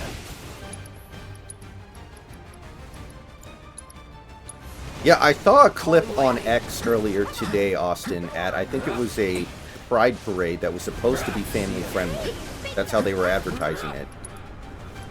And they had some dude giving another dude a blowjob in the middle of the street, I think. God, that's disgusting.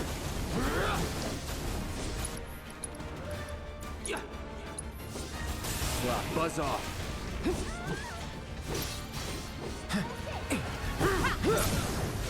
You're mine. Because I guess today was the last day of Pride Month, they decided to go all out or something. God.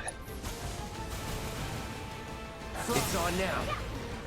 I wonder what new form of AIDS they decided to invent this time, you know? Mm-hmm. Fucking, what's next after Moving on then. monkeypox? Remember when they kept talking about how monkeypox was going to be like the next big thing? Because, oh my god, it's the new COVID, it's terrible, everyone's going to get it. And then they found out that, like, the vast majority of people getting it were homosexuals. They're like, oh man, I think it's sexually transmitted. And then, like, a bunch of dogs and children started getting it. So then they're like, you gotta stop talking about this. Uh-oh!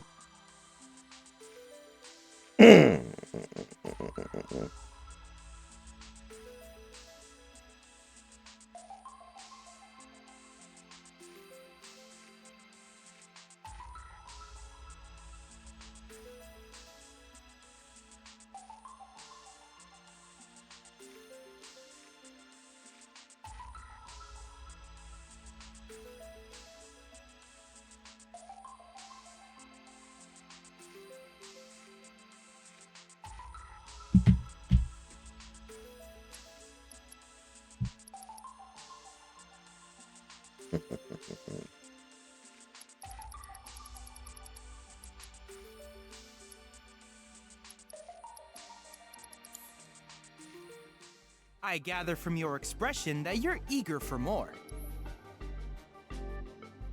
When Boogie started his channel, his girlfriend was 3. Yeah, If there's anything else I can do. man. Oh, hey, there's a Steam sale going on until July 11th. If you have any games you're interested in trying. I'm open to pretty much whatever, but off the top of my head, I don't have anything that I'm, like, really dying for.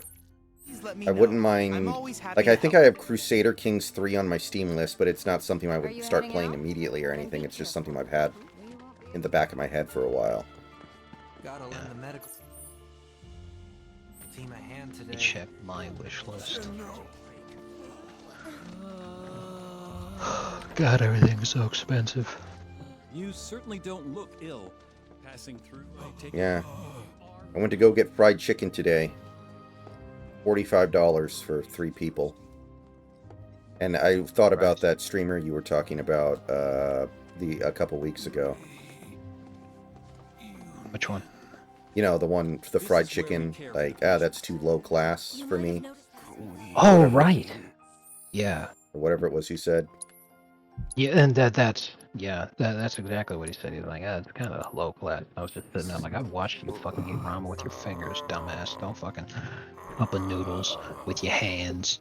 Dale, leave the man alone. Fucking I can play Queen's black. Blood with you, if that's what you want, okay? I'm so God, sorry. half my wish This list is Dale. coming soon He loves now. playing Queen's Blood more than anything. That sucks. Actually, I'm not the best player.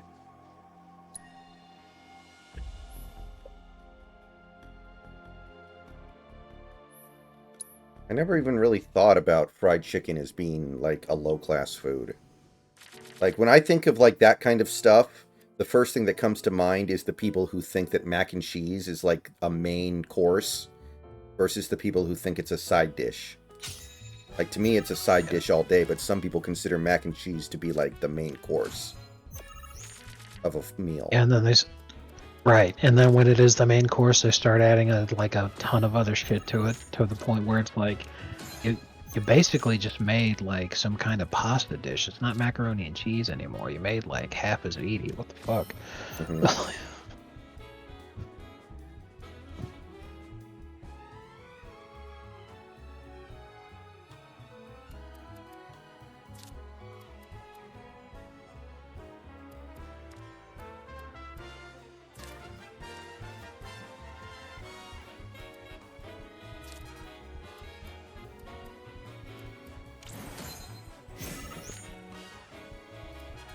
It's because slaves made it out of scraps mainly? I thought that was pickled pig's feet, not fried chicken. Yeah, it depends on where you're at in the world, but based off of how plentiful something is, it gets a completely different reputation. Here in the United States, lamb isn't often eaten, but in lots of other countries in the world, lamb is extremely plentiful and people have mutton for like every meal. So they view lamb as being like a dirty, low-class food. So then you see like rack of lamb being like, oh my god, that's so fancy. In an American restaurant here, you're like, you fucking kidding me? Mm-hmm. And we feel pretty similar about beef. We're like, yeah, there's different classes of beef and everything, but like, there are countries in the world that think that like even ground beef would be like, oh my god, what an astonishing delicacy. That's extraordinary. Whereas here in America, just like, whatever. Mm-hmm. And chicken is along those same lines too, you know, where chicken's just so plentiful that, you know, you get some dumbass who ate a fucking cup of noodles with his hands saying, well, that's low class. It's like, you kidding?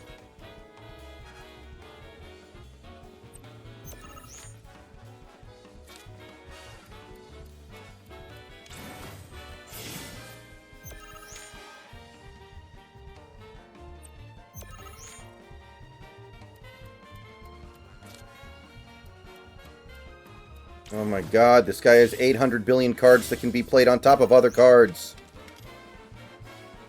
This is going to take fucking forever because this guy's deck is like... Fuck, man, this is gonna take all fucking day. Oh my fucking god, he actually won. You piece of shit with your piece of shit bullshit deck. With a bunch of fucking bullshit.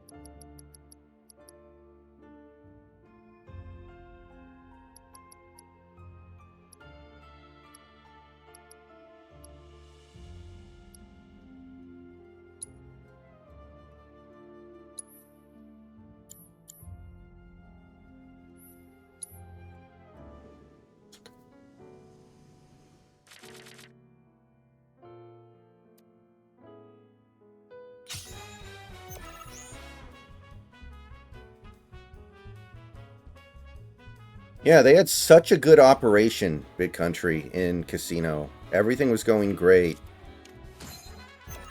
Everything was perfect. And then they fucked it all up.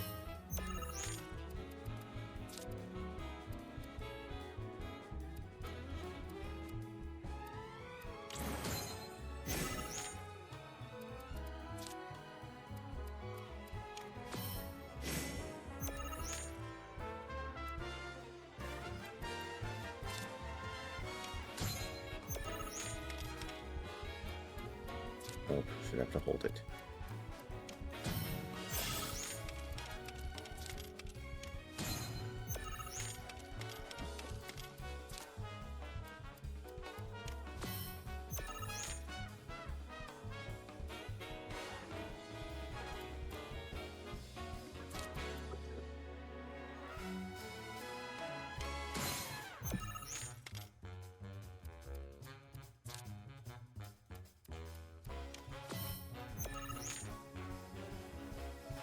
I haven't seen Baby Driver in a while. Man, I saw that movie in the theaters. I completely forgot about it until you just mentioned it now. Did you say Baby Geniuses? No, Baby Driver. Which, that movie had Kevin Spacey in it, so I guess it kind of makes sense why Oh no. people would prefer you forget that it exists.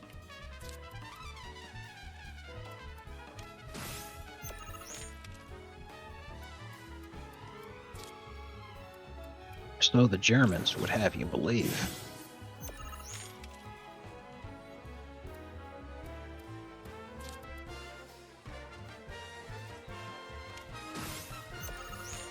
I'm old enough to remember when the Harlem Shake was just a black fella hanging the upside down over a fire outside off a fire escape trying to collect his money.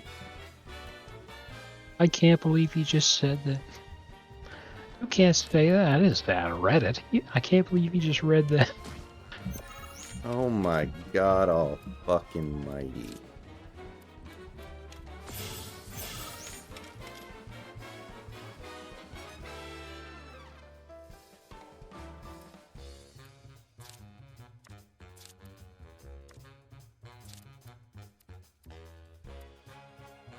I can't believe that these Mongoloids are actually doing it again. How old is this dumbass?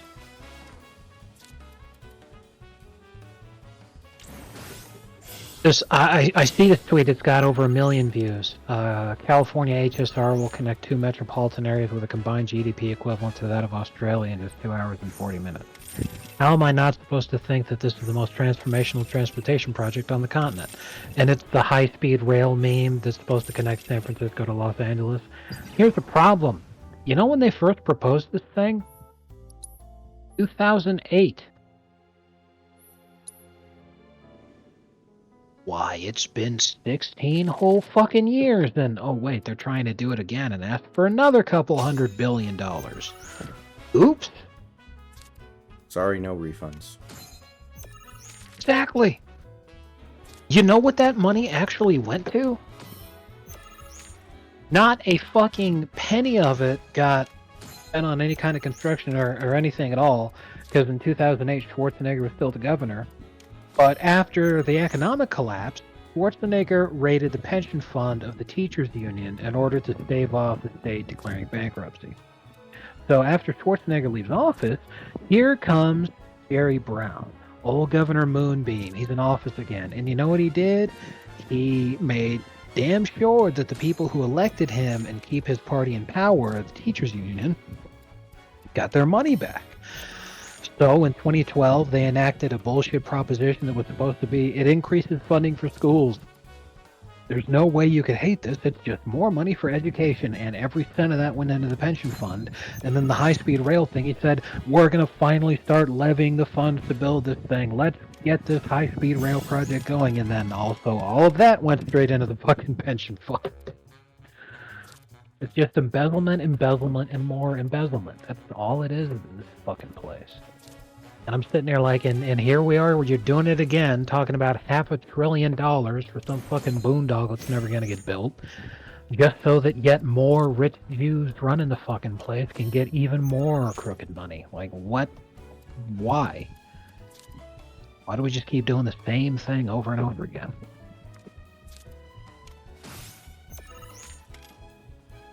It's all so tiresome.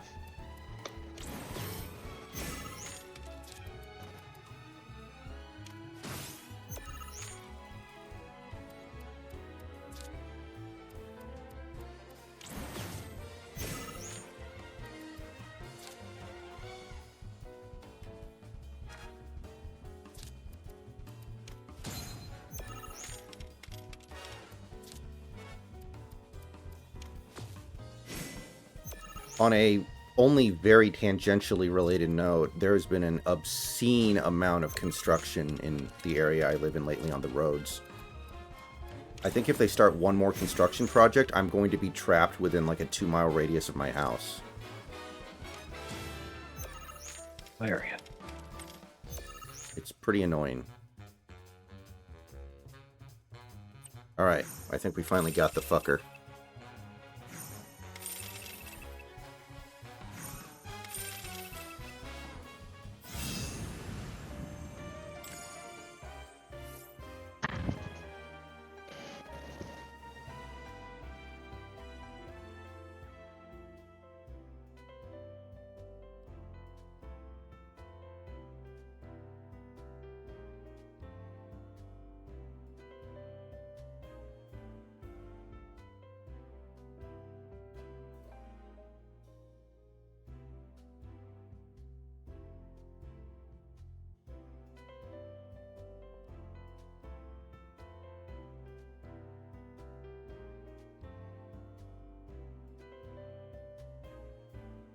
Alright. Only 37 minutes left.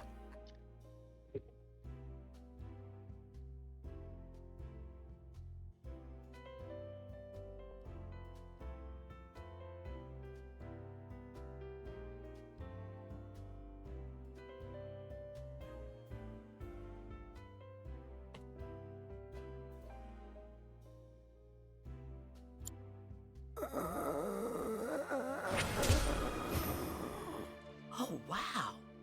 I don't think I've ever seen him this happy. It must have been a great match. Shadow blood. Queen. Witch. That's enough, Dale. He has other things to do, I'm sure. Thank you so much for taking the time to play with him. Considering the comments are filled with people celebrating it, I have to wonder if that's actually a mistranslation. They were talking about trainees. I'm not sure why that is myself. Maybe it's to mark ones with different symptoms?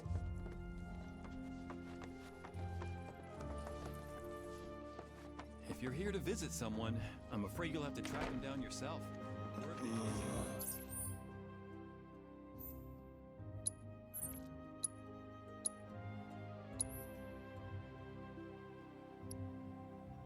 Folks, I may not talk as good or walk as good as I used to.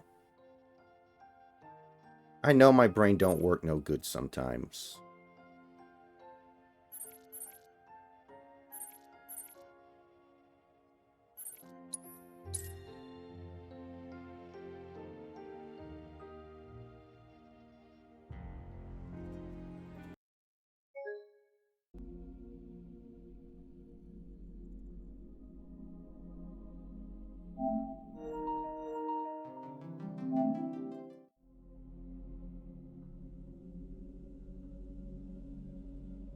I swear to God, game.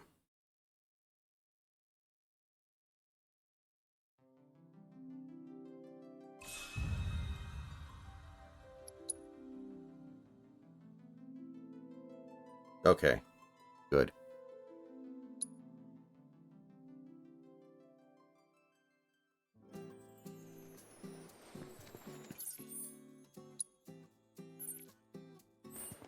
You know, I gotta be honest, I don't understand what the problem with that is supposed to be. The Ten Commandments are not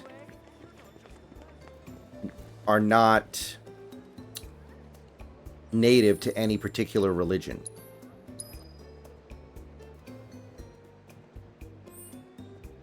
They are a generally good moral guideline for literally anybody. There's nothing in the Ten Commandments that is like, oh, that's something that only Christians should believe in. That's something only this particular subset of people believe in. There's like nothing in there about, you know, being pro-life. There's nothing in there about believing in the one true God. It's like, thou shalt not steal, thou shalt... Like, those are things that everybody should support. Like, objectively. And if you don't, you're probably not a very good person.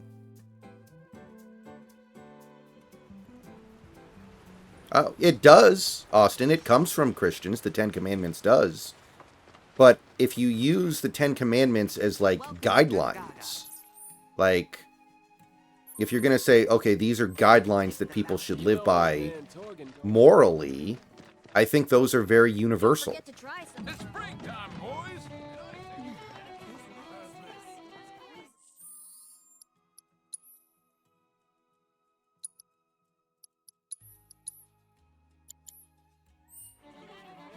Cloud, fancy seeing you again. It's like if I started a religion, and one of the core tenets of my religion was you should not set off fireworks in the bathroom. I guess.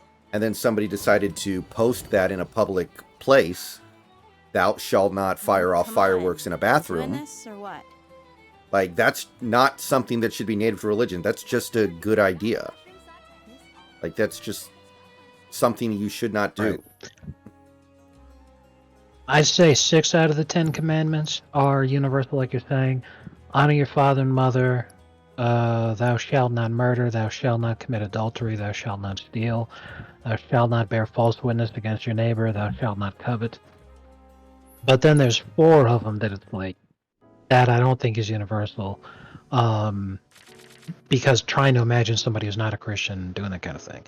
Remember the Sabbath day, keep it holy, you shall not take the name of the Lord your God in vain, you shall not make idols, you shall have no other gods before me.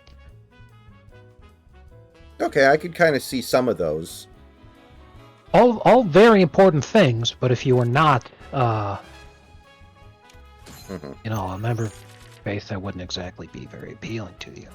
Yeah, I mean, I think something like thou shalt not take the name of the Lord in vain, yes, that's something that everybody does, and it's not necessarily that big of a deal. I don't think there's anything wrong with saying you shouldn't do it.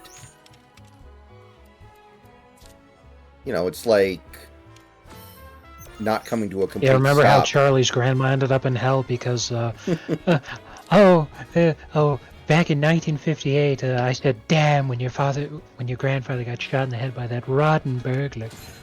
Right. That doesn't seem very fair, Grandma. I don't think you should have gone to hell for that.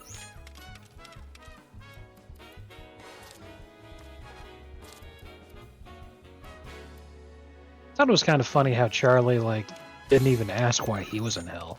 Mm-hmm. He just, like, accepted it. He's like, oh, I guess it makes sense. I mean, clearly in the Smiling Friends universe, going to hell is very easy. That's kind of the joke that they've been running with, so I get it. Yeah. The Smiling Friends god is very much an Old Testament god, I guess you'd say. Gilbert Gottfried is a vengeful god. A deal's a deal. By helping the evil Satan. I hope you learned something from this cool adventure.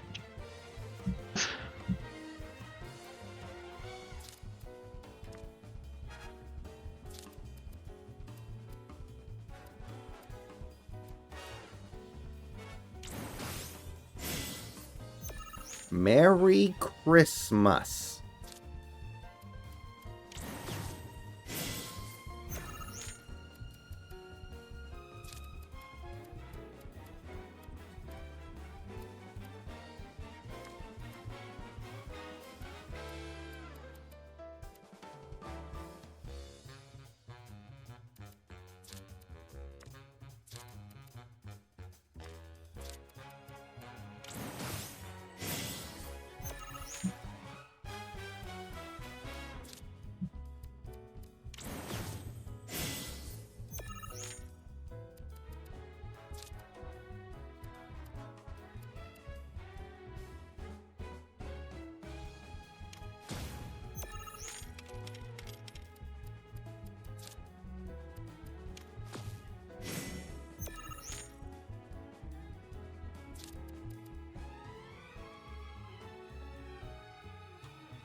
Alright, we shut her out. Let's go, baby.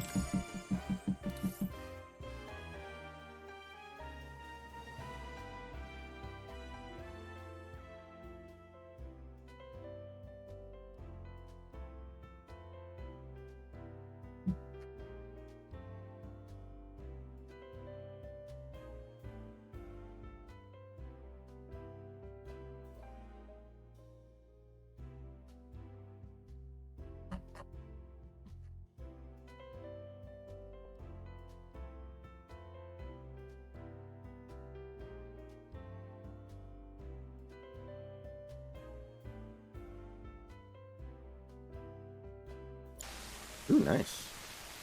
Another 3 pawn. Come. Let me tell you a story. Once, there lived a queen of peerless beauty and compassion.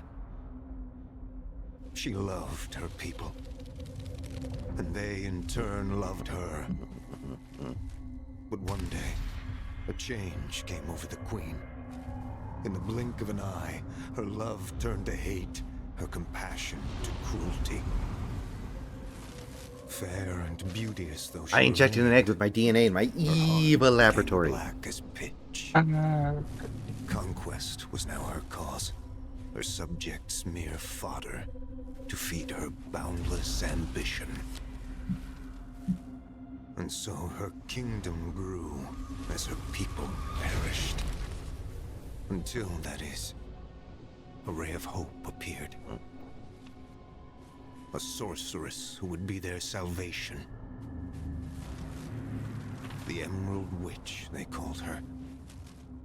And with her arcane powers, she led the people in rebellion, captured the Queen, and put her to death. Yet from the tyrant's body spilled blood as dark as shadow. And from this wicked ichor, the myriad fiends of the world were born. And that is the story of the Shadow Blood Queen. Some call it a parable, a myth, a fairy tale, and I wish it were. But she is as real as you and I. And she is coming. Her resurrection is nigh. You know what must be done. She cannot be allowed to return. She must not reclaim her throne.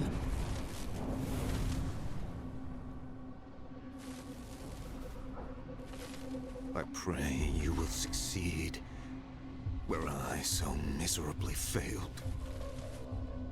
You are our last hope, Cloud. I await you at the haunted hotel.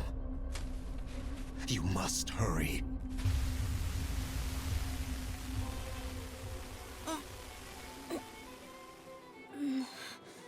Don't mind me. Not been feeling so hot. Hey, Cloud. Do you know anything about the Shadow Blood Queen card? It's the most powerful card in the world. One of a kind. Though, it seems there's a special card that can supposedly counter it. The Emerald Witch. Sorry. Just forget I said anything. I'm really tired is all. Too many competitions lately.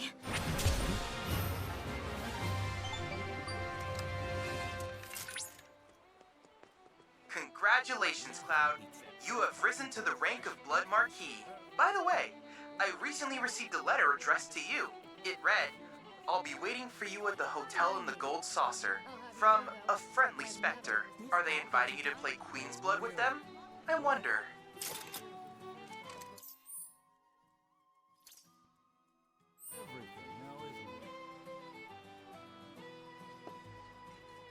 It's chock full of Gongaga mushrooms and other fresh veggies. Just one glass will perk you right up.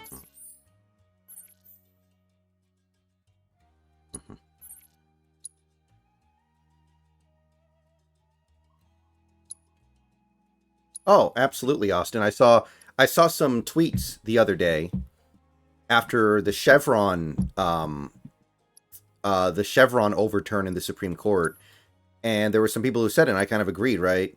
They said basically, I support this because of all the people that it's making miserable on Twitter right now. I don't know anything about this case, but the fact that it's pissing off so many people, the right kind of people, tells me it's probably a good thing. Because there were, like, wannabe lawyers on X who were like, man, can I get my money back for law school now? Or we're going to be drinking polluted water for the rest of our lives now because all those regulations have been taken, all that shit. But it's all the kind of people who you want to be making miserable. If they're unhappy, something good just happened. Correct. I haven't seen a single person who is not a scumbag sack of shit who I am delighted in their misery for. I haven't seen a single person who does not fit into that group actually being upset about this. The only people that are mad are people who deserve nothing but misery. It's a very interesting swerve to complain about unelected bureaucrats having a lot of power and then supporting unelected bureaucrats having a lot of power. Or not even bureaucrats, excuse me, but the point is unelected people. Like, these people weren't elected. Why are they getting to decide? Why are they getting to decide anything?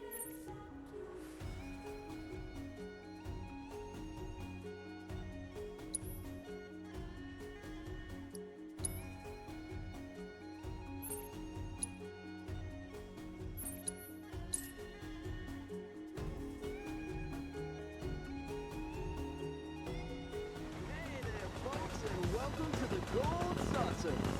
Are you having fun today? If you're not, then you will be soon, because the party's about to begin.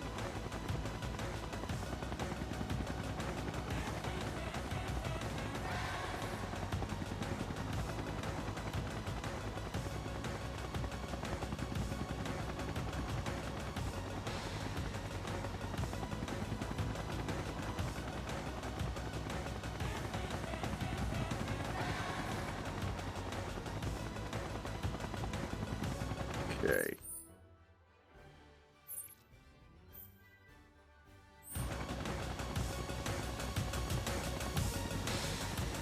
Welcome, one and all, to the Gold Saucer.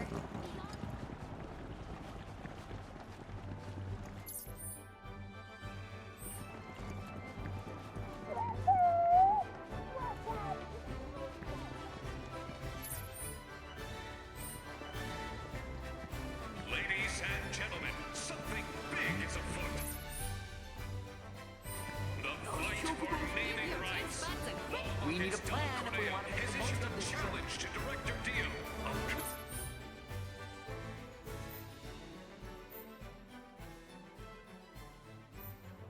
Damn, I love this place. You're headed to the Dio's champions will lock horns with the Nail family in Battle Square. Who will emerge victorious? Only a few tickets.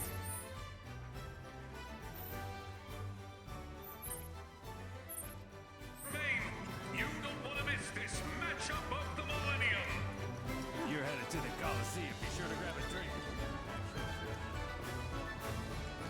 Where would you like to go, Kupo?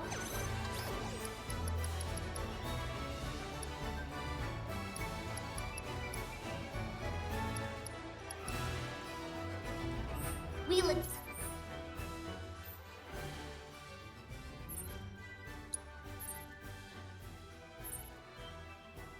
Forward.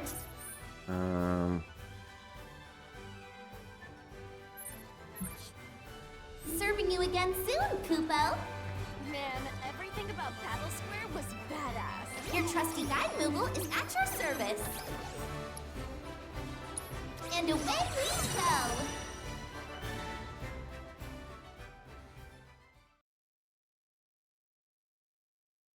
And here we are.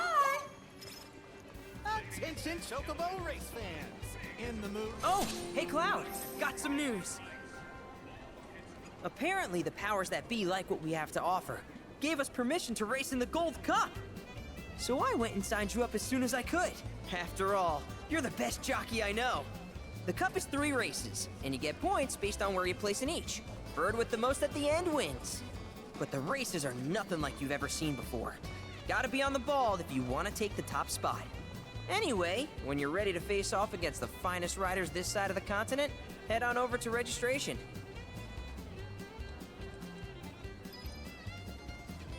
Alright. Okay, so I'm gonna go ahead and get out of here. It's almost midnight. Thanks for coming out, guys. I'll see you guys tomorrow.